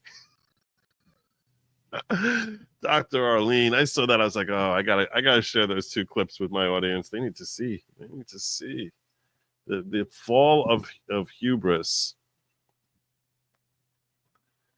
Oh my God, that was terrible. That was just an embarrassment. I'm just moving things around here so I can sort of get clear what I've done, what I've covered, and what I haven't yet. That's what we covered. Did I do you yet? I did you too. I got a whole bunch of funny things I want to share with you. Believe it or not, I'm not. That's not qualified as funny. That was just qualified as things you need to see. Things you need to see. This is stuff you need to see. This guy's awesome. This is the Tom Homan. Tom Homan is awesome. I'm going through things you need to see. I got another message. Another message to the criminal cartels in Mexico. You smuggled enough fentanyl across this country to kill 148,000 young Americans. You have killed more Americans than every terrorist organization in the world combined. And that's when President Trump gets back in office. He's going to designate you a terrorist organization, and he's going to wipe you off the face of the earth. You're done. You're done. Nice. Go get him. Go get him. Go get him. I'm going to run through the rest of these clips right here. What else we got here? This one was heartwarming. This one was just the most heartwarming thing in the world. This will make you cry. I should save this one. I don't know why I pulled this up. I didn't mean to click on that. Sorry about that.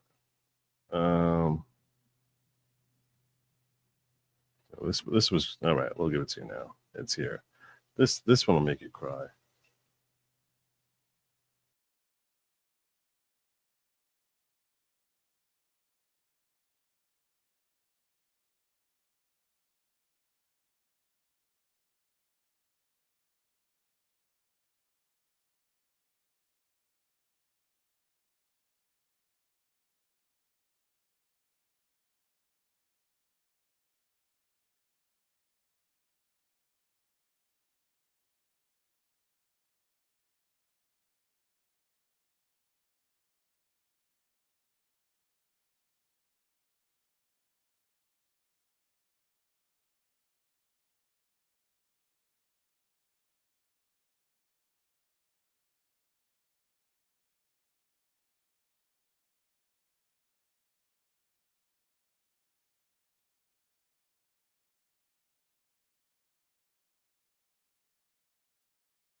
for him.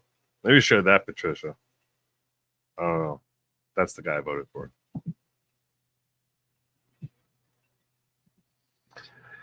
That's the guy I voted for.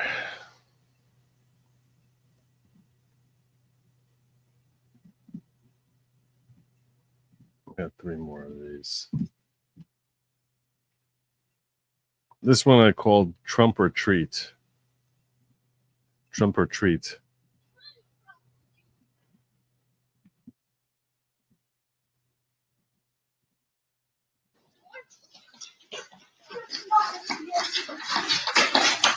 Oh, okay, two, because they're Trump people. So they're We get 2 because they're Trump people. cool. So they're cool. It's like 8 Trump's winning. I'm ringing the doorbell. Hey, Trump's gonna win, okay? Don't ring it. Quick, don't do that. Trump's gonna win. Trump or treat. Ted Cruz too. I hate Kamala Harris.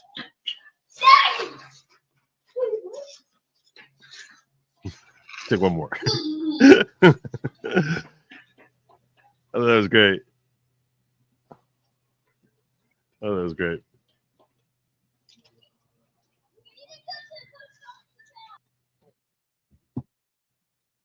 So I share heartwarming things with y'all. You.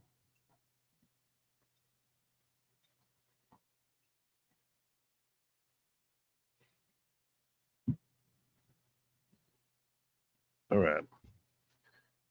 Hold on a second. Let me get this. Let me take care of some of y'all who are. To Patricia Johnson, I'm sorry about your son. Life is a way of smarting people up, and time is a way of mending wounds. He'll come around. Be patient. Probably true. It's probably good. It's probably good words there. Politics are below God. It's true. Joe, my mother is a diehard socialist. She voted Trump because the court cases pissed her off so bad she left Democrat Party, registered Republican, voted straight ticket. Also, governor of Illinois lockdowns as well. Wow. That's kind of crazy. Socialists are even turning on him. Wow. Anyone notice where are the widespread protests for Harris? Imagine a $1.2 billion collective delusion. They're so bad. They're so out of their minds. I mean, she had all the money in the world. Gifted to her. She didn't have to. Most politicians have to go run around trying to. She just siphoned up, sucked up Biden's campaign funds and burnt right through them in 3 months. America had to wash their hair. I guess that's why they come out that night. Maybe that was the plot of Sicario to designate cartels as terrorists. It didn't work out as intended in the movie. Suits got scared when things got hot. I don't know about that. Beck Nicholas says, Joe, I was born in Little Rock, moved to Dallas when I was 6. To the libs, Arkansas equals dueling banjos. Thank me. We do thank you. God bless you. Good to see you, Breck. Good to see you, Breck Nichols.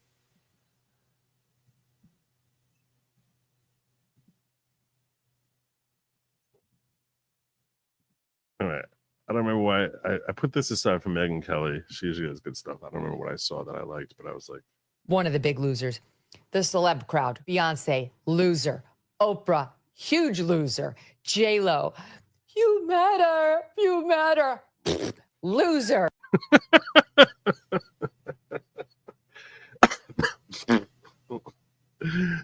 If you want to talk to me about what it is you're doing to your skin, I'm all in. Go on. You got my full attention.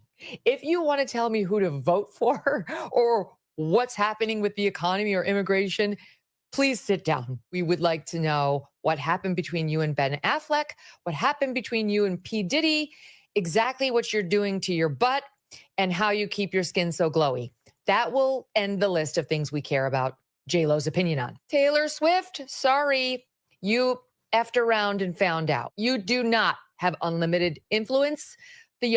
When she came out, I'm telling you, I saw Jared there coming out and Harry's sister. Oh, we got Taylor. Oh, boy, this is a big deal. 1.4 billion followers. Oh, my God, this is a big deal. Every time I saw some stupid little thing about someone from Republican, I would be like, which was obviously like not that big a deal.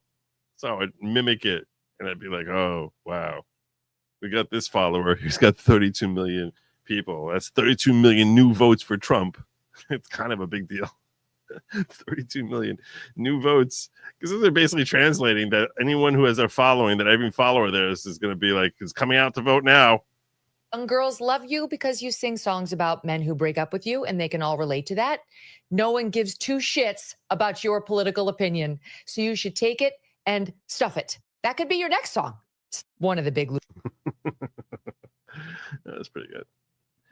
And then there was this video here. I got a long video I wanted to share with y'all.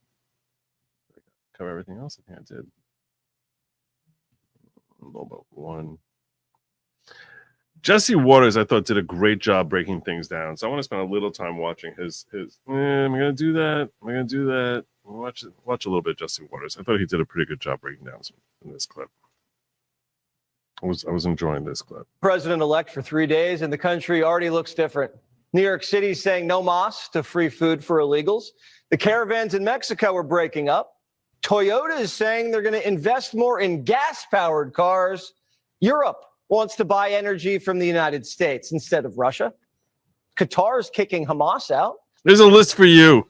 There's a list for you, Patricia Johnson. There's a list for you to give your son. I'll drop the link if you want it. This is why you voted for him. He's not even freaking president yet. Here, just drop this in the chat.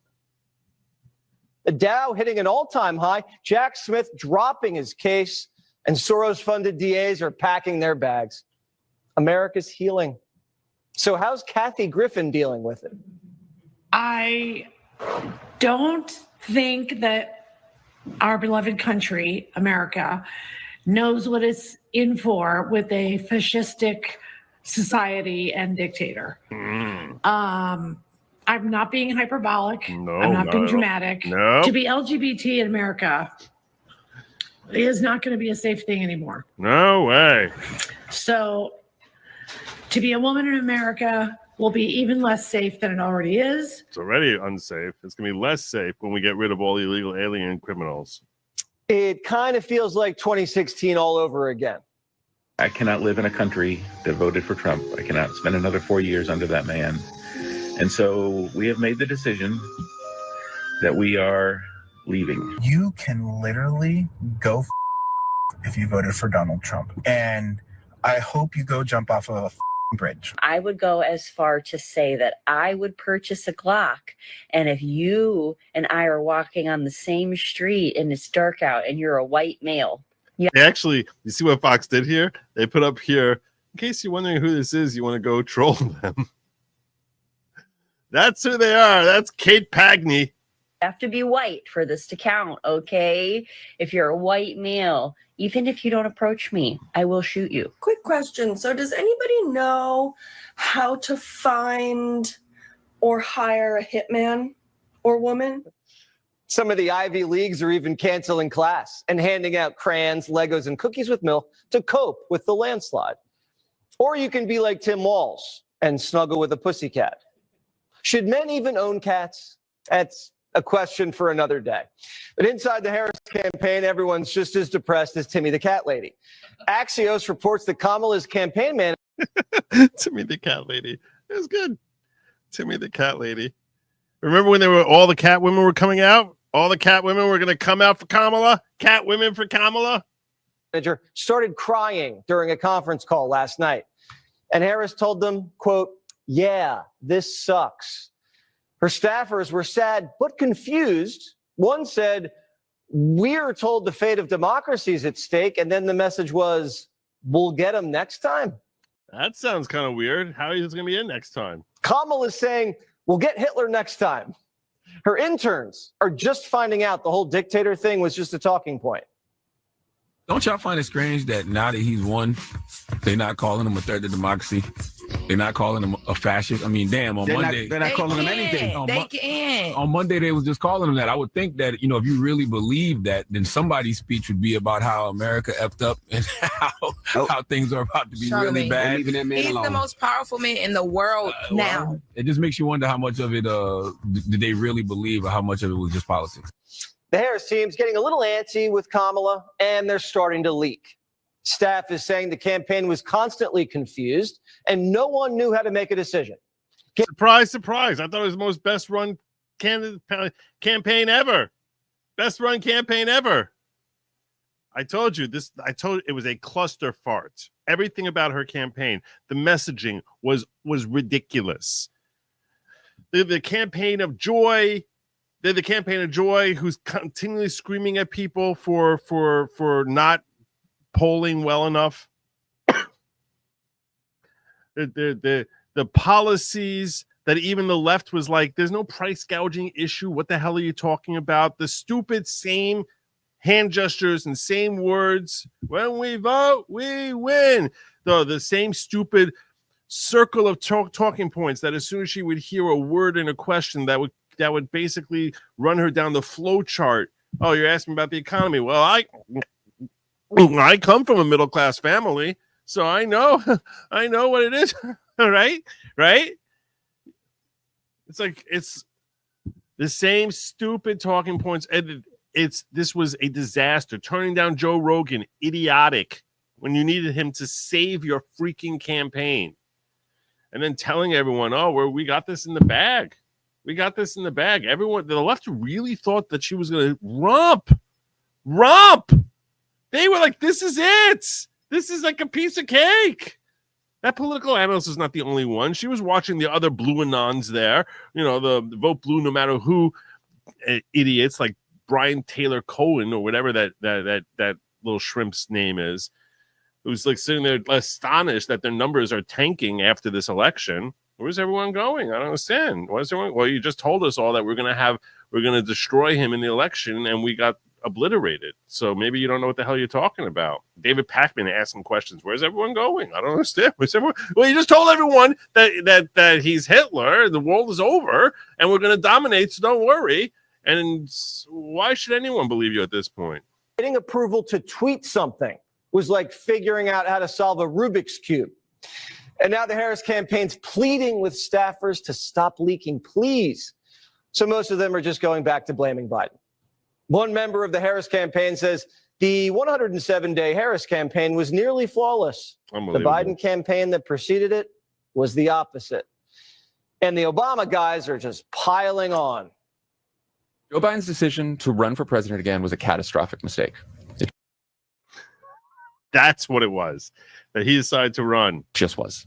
And he and his inner circle, they refused to believe the polls.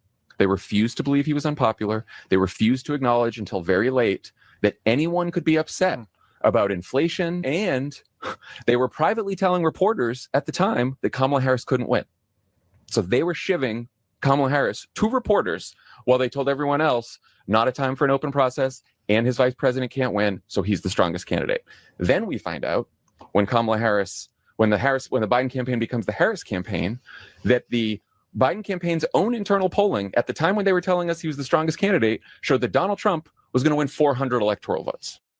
Nancy Pelosi hasn't spoken to Biden since after the coup, and that'll continue.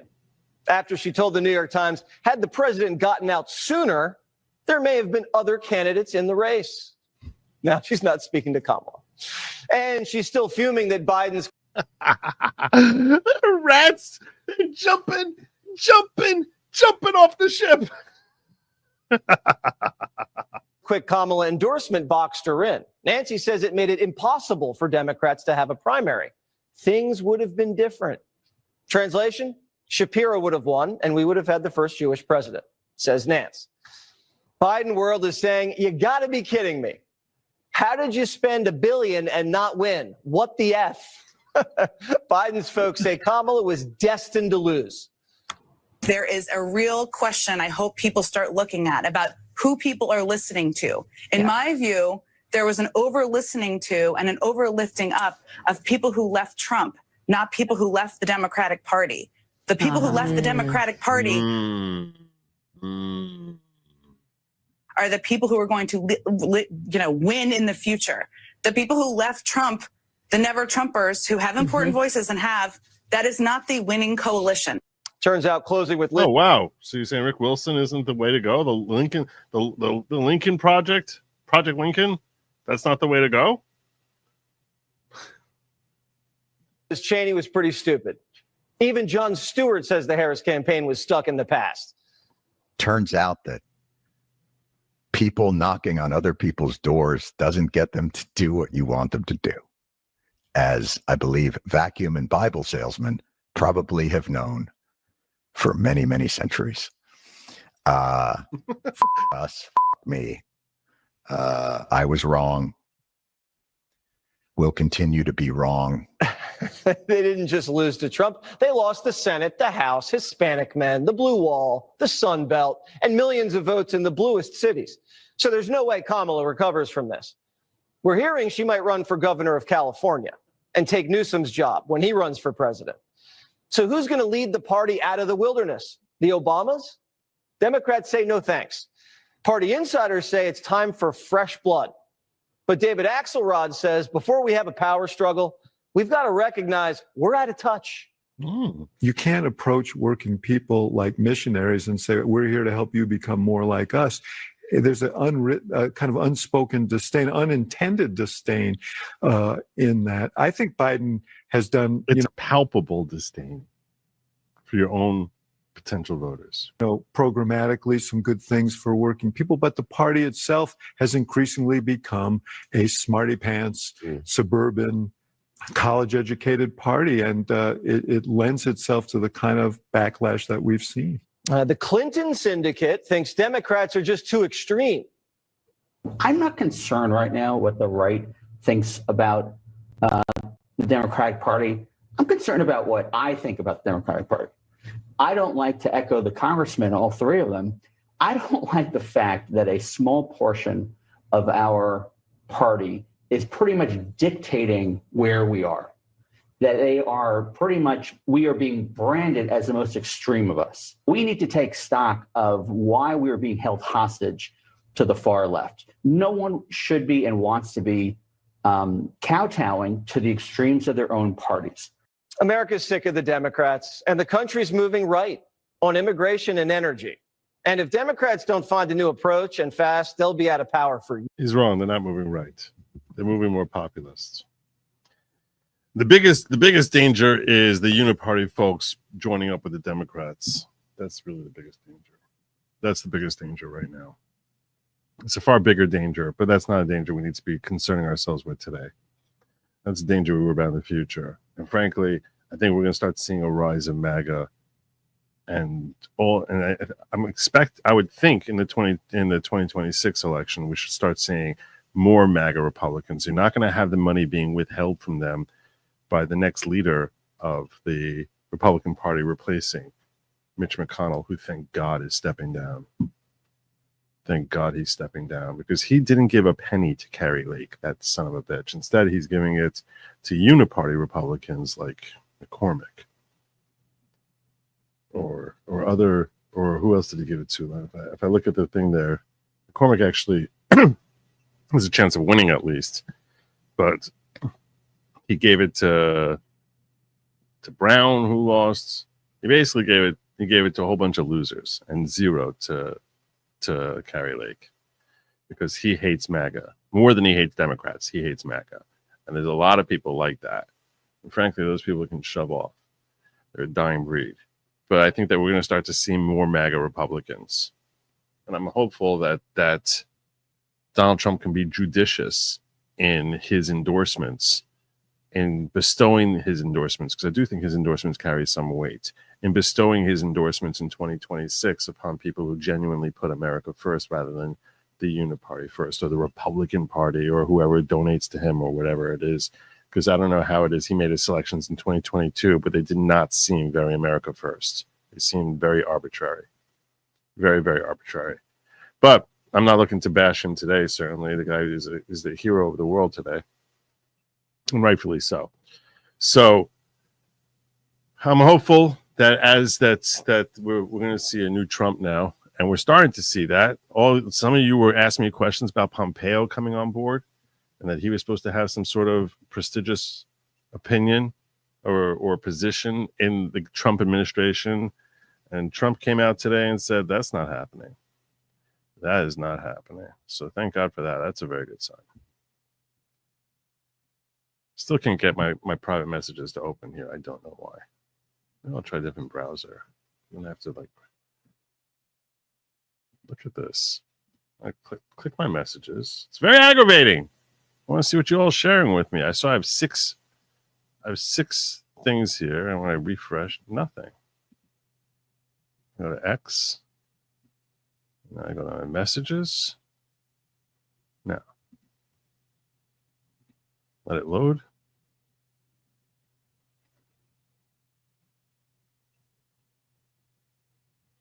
Messages. I don't understand why. I don't know why. It's very aggravating. I tried sending a message. What the hell? They don't even show me who I've ever messaged before. It's very stupid.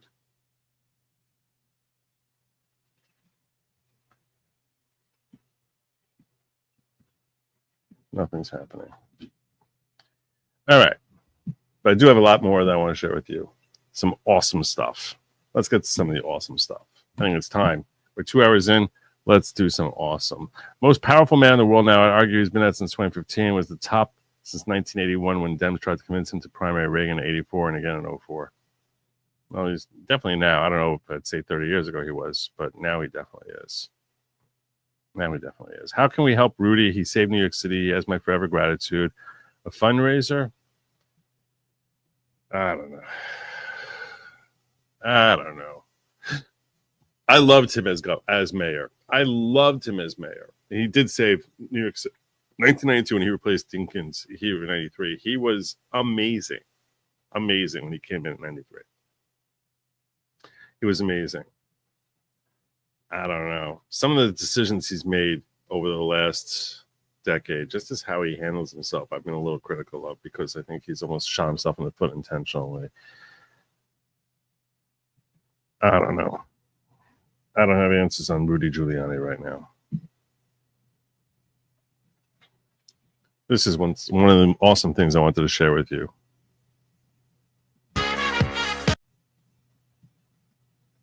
This is great. I called it so good. It's so good.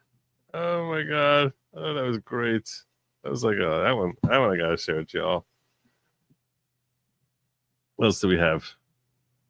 I got this one I covered already. This kid is great. I don't know who does the voice, but this kid is great. This kid is phenomenal. I love this kid. Welcome back to another edition of the Push School Apprentice. Okay, today I found out quite bigly from the teacher that I was made the line leader. Okay, I'm going to be the line leader for the whole week. Okay, and last week it was Sleepy Joe, little Jojo, and the reason that he lost the line leader position was because he fell asleep. He fell asleep at the front of the line, and a lot of people went past him. He was letting everybody go past him. Tiny Timmy went past him, Timmy Tommy, and, Tommy Two Shoes. They all just walked right by. And the point of the line leader is to pay attention, okay? You got to pay attention. You can't let people cross you in line, okay? You are the line leader of the Linus of the leader, Linus L. Linus. I think that's what it's called. I think this kid is awesome. I love everything about this kid. I think that's what they call it. But quite frankly, I am now the line leader, okay, and I will not fall asleep, okay? They told me, they said, Donnie, don't fall asleep. And I said, I won't. That Sleepy Joe, little Jojo, falls asleep on the way home from school. He falls asleep, when he's supposed to sleep, and he falls asleep during playtime. Okay. And I love playtime. I never fall asleep during playtime. Never have, and I never will. But they made me the line leader, and I think I will be the greatest line leader in the history of lines. That's okay. True. Look at the lines. That's definitely they draw true. a line. Okay. And at the end of the line, there's a picture of my tiny face. Okay. And it's probably the greatest face and the greatest line you've ever seen. And you look at the lines and you say, that guy's in charge of a lot of lines. And that guy's in charge of a lot of things. It's so good. It's so good. Probably the greatest line supreme leader of all time. Okay, quite frankly, I think so. I mean, you say that guy is in charge of a lot of lines. He is the line leader. I want to save you for later. We're going to finish later with her.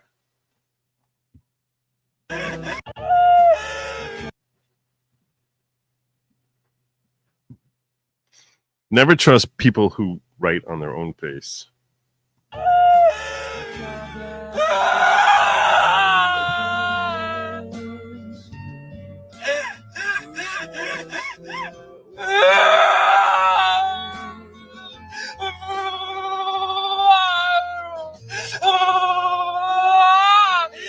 He cheated!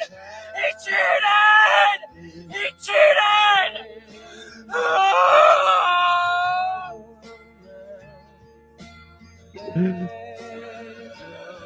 He cheated! There was fraud! There was fraud! There's a little spray there at the end. Well, some people are not handling this week well. They're not handling this week well at all. Some people not handling it. If you want to appreciate Trump, maybe we should share this little clip. This little clip of Trump from his deposition. This is some of the greatness that came out this year, even though this was actually in 2022. But yeah, no, this is, how can anyone watch this and not love Trump? When you said in that video that Ms. Leeds would not be your first choice, you were referring to her physical looks, correct? Just the overall. I look at her, I see her, I hear what she says, whatever. You wouldn't be a choice of mine either, to be honest with you. I hope you're not insulted. I would not, under any circumstances, have any interest in you. I'm honest when I say it. I would not have any interest.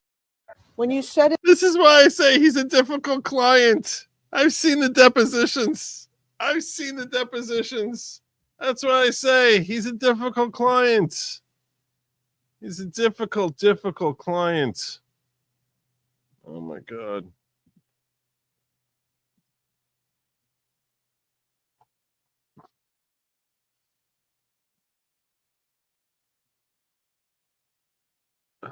Lord. What else do I have for you? This guy. We used to seeing people be wrong. We ain't never seen nobody be this wrong. CNN was wrong. CNN was talking big shit before the election. They had the map up, had all the states highlighted and shit. They was talking big shit. There's no way that Trump can win this unless he wins here, and here. That motherfucker came back from commercial, they were sweating and crying and shit.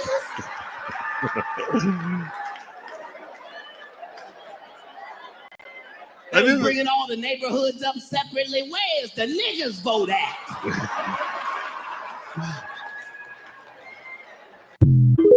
I think that might be for 2016, but still works today.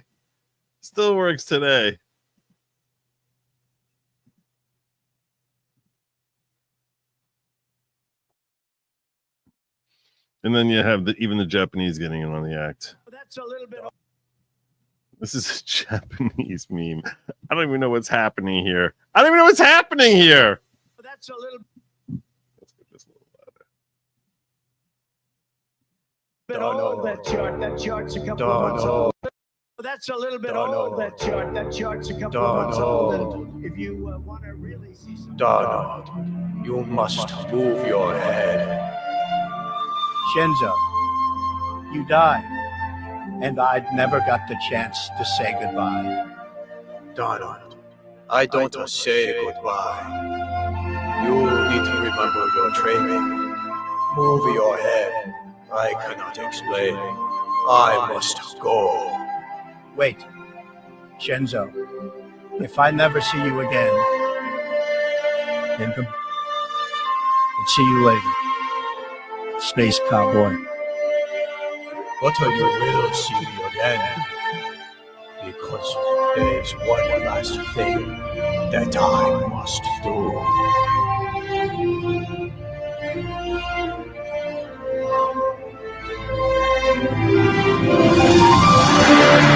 A couple of months old, and if you want to really see something that's said,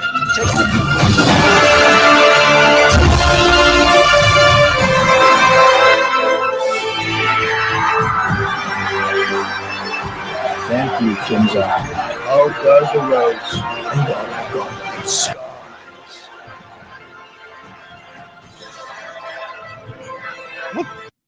What is that? I'll go. What is the ending there? I don't know what's happening. I don't know what's happening. That's a Japanese meme for you, though. There you go. Protected from Shinzo. I bet Shinzo, I guess. I don't know. I don't know what to make out of that. But I saw it, and now you did too. And I guess, I don't know if this is an Alex Stein. I don't know what this is. Good morning, Mayor and Council. I'm speaking in support of items 5 and 27 because we need to expand Black voices. The voices of our African American brothers and sisters needs to be heard, especially after America chose to elect a white supremacist and educated rapist over the first African American female in United States history. And that's why it's so important now more than ever to be an ally to the Black community. I'm in a non-traditional relationship, and the lover that my wife took is an African American with Puerto Rican ancestry. And I see firsthand the struggle that people of color go through on a daily basis thanks to my wife's boyfriend, Armando. Our country was built on a legacy of white supremacy, and we need to foster a culture of diversity, equity, and inclusion here I know it's not Alex Stein. It's an Alex Stein type thing. in Austin, especially since we elected a literal Nazi to be president. And my wife, she's put me on a sex strike because she is no longer able to seek reproductive health care. And before the election, I had my very own chair right by the bedroom. And now I have to watch my wife and Armando make love from the closet. And it's so lonely in there.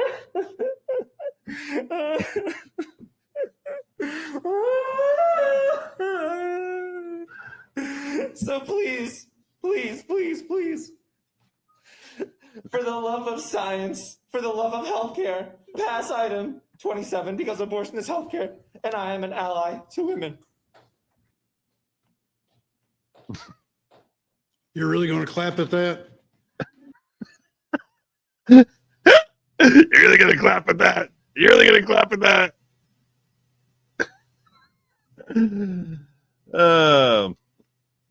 And my final segment here. Finally, I need to introduce you all to someone who, when I grew up, she was the it girl. When I was growing up, back when I was a kid, she was the it girl. She was everything. And I haven't heard from her in ages. I think that guy was a joke. Pretty sure. This girl was the it girl, and I haven't heard from her in ages. I don't know if her acting career died. Probably did die. But she was the it girl, and she's become my spirit animal. And I'm referring now to a woman whose twin brother is still in the spotlight today. I think it's her twin brother. It's Jason. I'm referring specifically to Justine Bateman. Justine Bateman. You remember her? If you're old enough, you remember her as Mallory from Family Ties. Justine Bateman. Mallory, she was Alex's older sister on Family Ties. I don't know what her story is. I guess she's a filmmaker and an author. And she has basically gone from someone I've totally forgotten existed to someone who I think is awesome. She started this thing this week where she engages in social media video critique. Social media video critique. And oh my God, is it legend? It's instantly legendary. So she basically breaks down the how good or the flaws in these self-made clips that are just, this is her when she was young, Justine Bateman.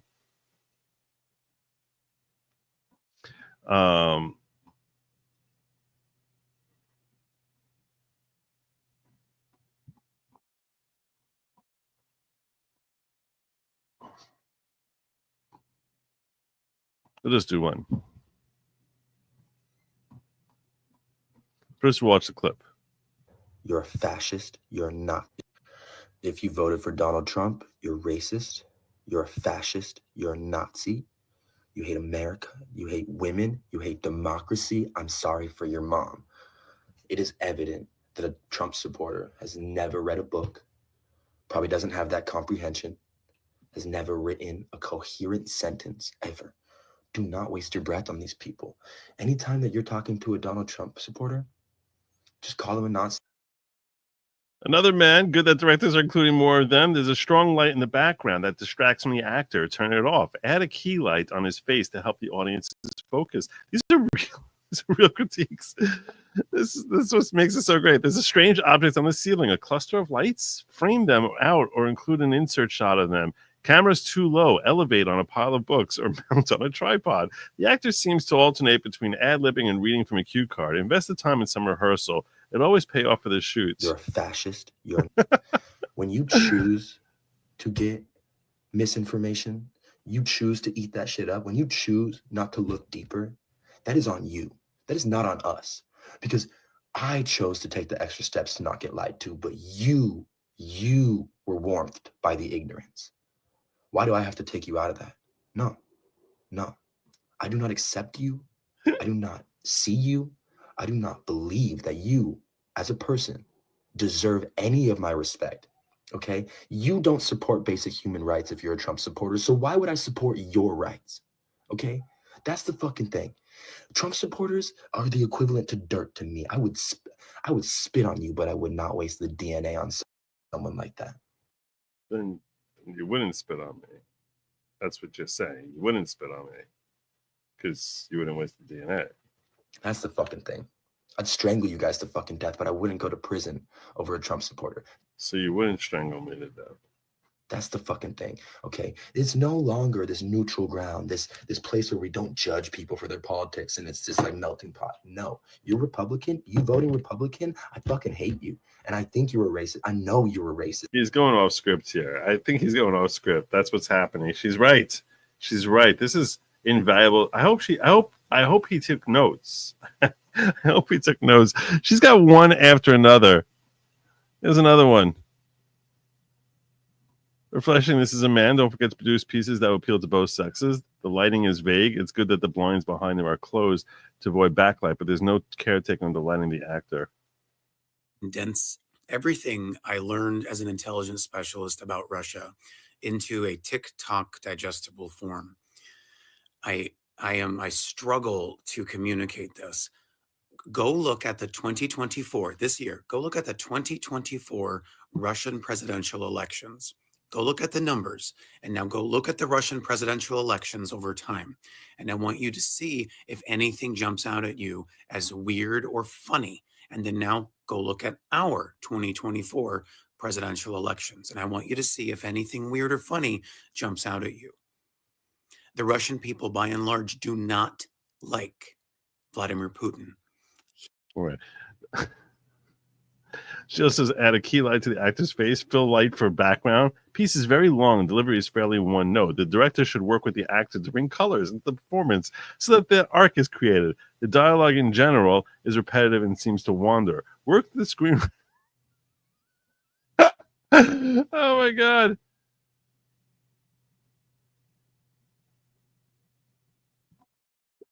Oh, she's so good. She did such a great job breaking down. This one she calls good. Let's see this one. Count that you're gonna call me a name. You're gonna call me Sambo. You're gonna call me an Uncle Tom. My pockets should take that into account when I vote. This is why y'all fucking lost. I love These this guy. elementary school tactics don't fucking work on adults. You can tell all y'all are mentally unhinged. I see bitches cutting their hair now. You cutting your hair for what? You're retarded. That's why. No way in the world should somebody else winning an election affect me that goddamn bad.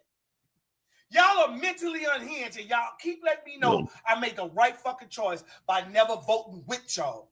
You stupid motherfuckers. Crying out.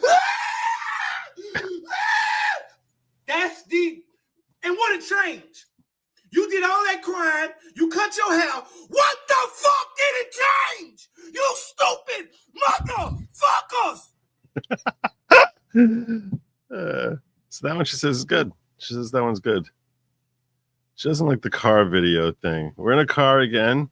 And we have a sunroof, which is a departure from the interior car roof background of other pieces. This adds an element of anticipation as we expect something, a bird, a baseball, to come through frame in the background. This may or may not have been the director's intent as much, and this takes advantage of that anticipation. The light is nice on her face. The editing is choppy. Make sure you're not clipping the audio, the first or last words in each cut. It's a nice touch to end a dialogue with a threat. Let's check this one out.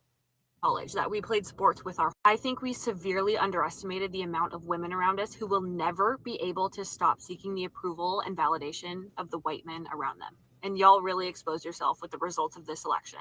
These white women So who voted bitter. against our interests, these are the women that we went to high school with, that we were best friends with in college, that we played sports with our whole lives.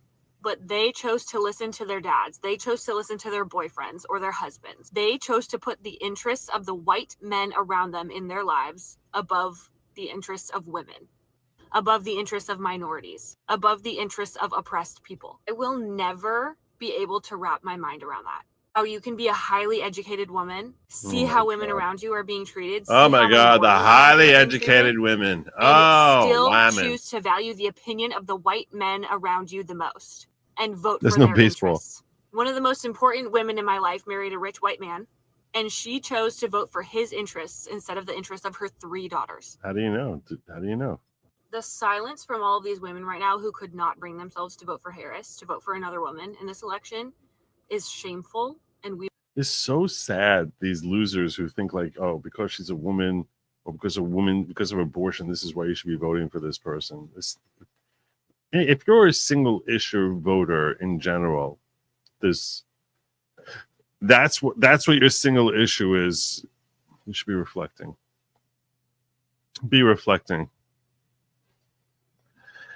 Anyway, so these are Justine Bateman has been breaking down one after another. A whole segment of Democrat women who are planning to wear blue bracelets for the next 4 years. So Robbie Starbucks says, so we can identify emotionally unstable people to avoid them. They should keep wearing masks too. I mean, really can't be safe. Interesting theme here, accomplished with a few different elements. The camera work is very shaky, eliciting an uneasiness in the viewer, even a nausea. A blue bracelet is mentioned as her wrist rises to display it, and yet we see only an eye watch, a black bracelet, and a silver turquoise bracelet, further deepening our confusion and discomfort. The dialogue is circular and contradicts itself. It's like she's doing like a serious breakdown. So I hear that white women are using blue bracelets to signal to people, to especially Black and brown women, that we are safe. But I also want to put out there, while this is great for people to be able to kind of seek people out, that safety from a Black and brown woman is their own assessment. How do they feel in my presence? How, based on the things that I show up for in my life, am I a safe woman? I've watched this woman right now, and I haven't seen this video before, but I'll tell you right now, I've watched this woman for all of how many seconds so far? 26 seconds. And I can tell you without any hesitation, there are 0 things on the planet I agree with her about. There are 0 opinions on the planet. Maybe some facts, a couple of them. Probably most facts we would disagree about, but There are zero things that I agree with this woman about. I don't get to decide that I'm a safe woman. Black and brown women get to decide that I'm a safe woman. And I just wanted to put that out there, that safety is relative. There may be many, many, many black and brown women who feel safe in my presence, and there may be some that I have encountered that do not. And that is okay. So I'm getting a real Janine Garofalo vibe here. A real Janine Garofalo, and she's someone else who just like... I just want you to know safety is up to the person who is more vulnerable in the situation. Oh my God. Why? Just why? Just why? What are you talking about? So good luck. Make lots of blue bracelets because I think they deserve to feel safe, but they get to decide. God. Lord, everything about her is so revolting. The background's in disarray. The fourth element pulling this whole uneasy, nausea tone together for the viewer. The director demonstrates how multiple elements can be coordinated to deliver a tone that's encompassing. Oh my God. That's the only thing that makes it watchable. I'm trying to learn from an actual director here. Justine is like walking us through all the different problems. The overhead light issue, but the director tries to counter that by putting a brimmed cap on the actor. Let's see what we got here. So there are a lot of MAGA Republicans out there, or those that even voted for Donald Trump, that are mocking Democrats for getting emotional. Oh, thank you for sharing this one, Justine. Kamala Harris's husband and her family, they were getting very emotional during her speech yesterday. Jimmy Kimmel last night getting emotional on his show. Let me be very clear on this. First of all, what happened to his mustache? What happened here with this dude? What other things should we be looking for here? Unfortunately, cause diffuse light on the actor's face. Better to turn off the overhead light and set a key light on one. Interesting. See, I'm trying to take notes here on this. Please pull the attention from the actor. The actor did not memorize his lines. We can see him reading from the cue cards. If this is necessary in your production, consider an earpiece through which the lines can be fed. Or shoot the scene in a similar, easy-to-memorize chunks. Too much repetition. It's 3 minutes. There's nothing wrong with showing emotion. It means you're passionate. Kamala's family, they love her. They care about her. You think anybody would cry for Donald Trump unless they don't know him and they're one of his supporters? Jimmy Kimmel showing some passion, showing some emotion. There's nothing wrong with caring about this country and knowing the damage that Donald Trump will do because he was reelected. But I have a message for you MAGA Republicans out there. Ooh, he's got a message. You just give this a couple years. Oh, okay. Then what? You wait until you lose your job. Oh, is that what's you wait until your 401k goes down the toilet. You wait until you lose your Medicare. Oh, okay. You wait until your health benefits go down the toilet. Oh, okay. You wait. Let's see how you feel a couple of years from now. He says he's going to deport 15 million undocumented immigrants. Some of those people are your friends. Some of those people are those who cook your food. They mow your lawn. When those people are gone and those families are broken up, let's see how you feel about that. There's nothing wrong with showing emotion and caring and loving this country. What happened to his mustache? That's all I can't get over. He's got such a thick beard. What happened? There's something just... Is this like an inverse? Is this an Amish look? What is and caring about your fellow Americans? There's nothing wrong with doing that. But somehow these MAGA Republicans thinks it makes you less masculine. That somehow it makes you more masculine. And it makes you a... You notice that also? He's like, some of them are your low-paid slaves. Yeah, let's see how you feel when you lose them slaves. Superhero. When you wake up in the morning and put on 8 layers of orange makeup and insult every single person that disagrees with you, including women, attacking their looks, attacking POWs. That somehow it makes you a man when you put on that girdle in the morning and all that orange makeup and walk outside and attack everybody looking like the clown that you are. Let me tell you something. That doesn't make you a man when you dodge the military multiple times. You know what makes you a man, in my personal opinion?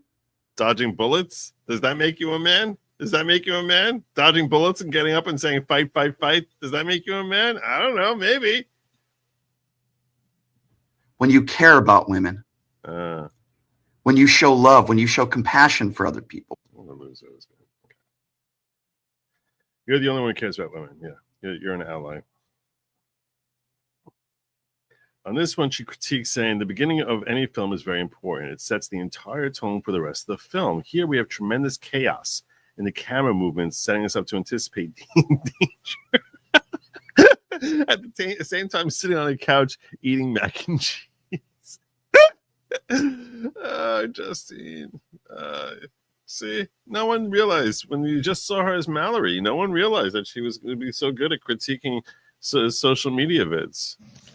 Okay, I'm sitting here on my couch eating SpongeBob mac and cheese and watching Outer Banks, and It is very just have a disgusting. couple like initial What's funny about her criticisms is they're actually legitimate. post-election thoughts. I've like officially reached a point of anger, and I'm not an angry person, so I'm just trying to channel it. The first one being, this country does not deserve Kamala Harris. That woman should go live her best. I agree. We do not deserve Kamala Harris. For all our sins, we don't deserve Kamala Harris. Despite our sins. You might think that she's just rewards. No, we don't. Look, we made mistakes, but we don't deserve Kamala Harris. I mean, come on. We don't deserve that. Best life wherever she wants, doing whatever she wants, because we don't deserve her at this point. The only people that delivered this election were Black women, and we failed them. And it's just heartbreaking, and we've got to do whatever we can to support them and support our people through these next 4 years. Another one is these people have to live in their own skin, as in JD Vance and Donald Trump have to be JD Vance and Donald Trump.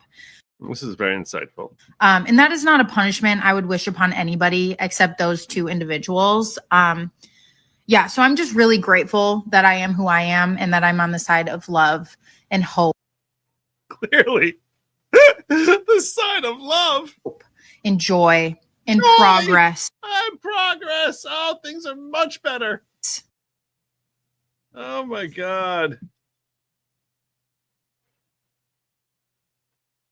Oh, it's Tim Wall's daughter. Ah, that's Tim Wall's daughter. Oh, she's on one of the good ones. She's on the good side.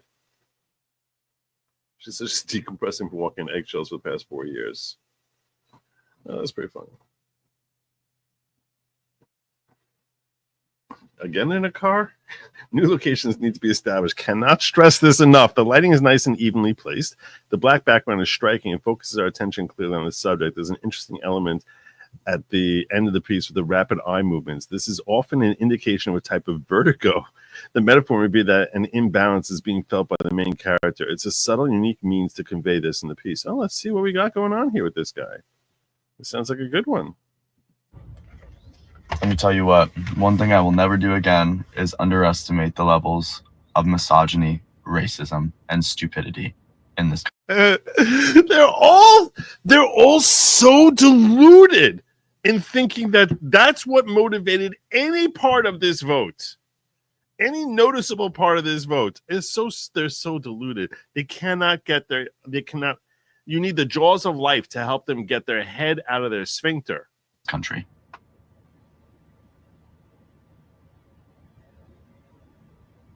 The rapid eye movements. I like it. Oh, see, he's looking around. I don't even know what I'm seeing here.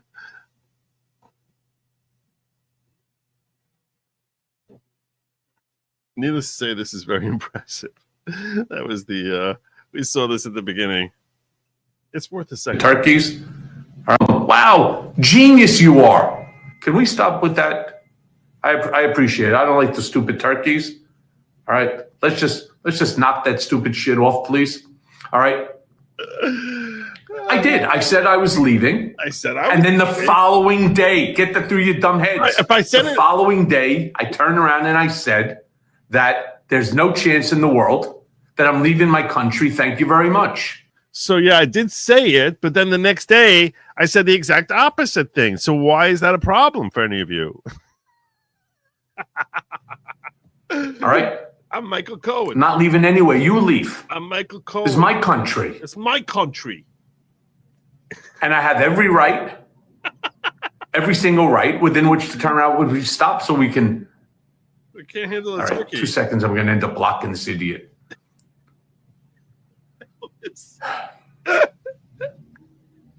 No problem. Wow, genius you are.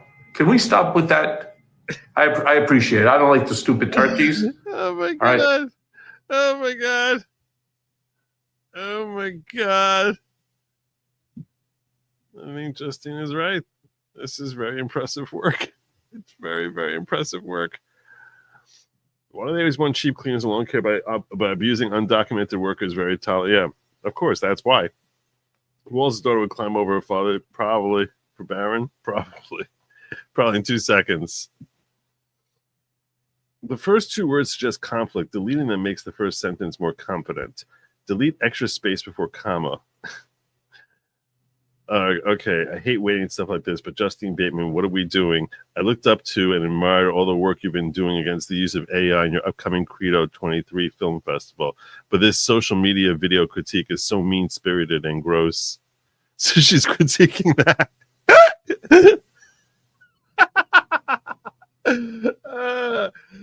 The first two words suggest conflict. Deleting them makes the first sentence more confident. Delete extra space before comma.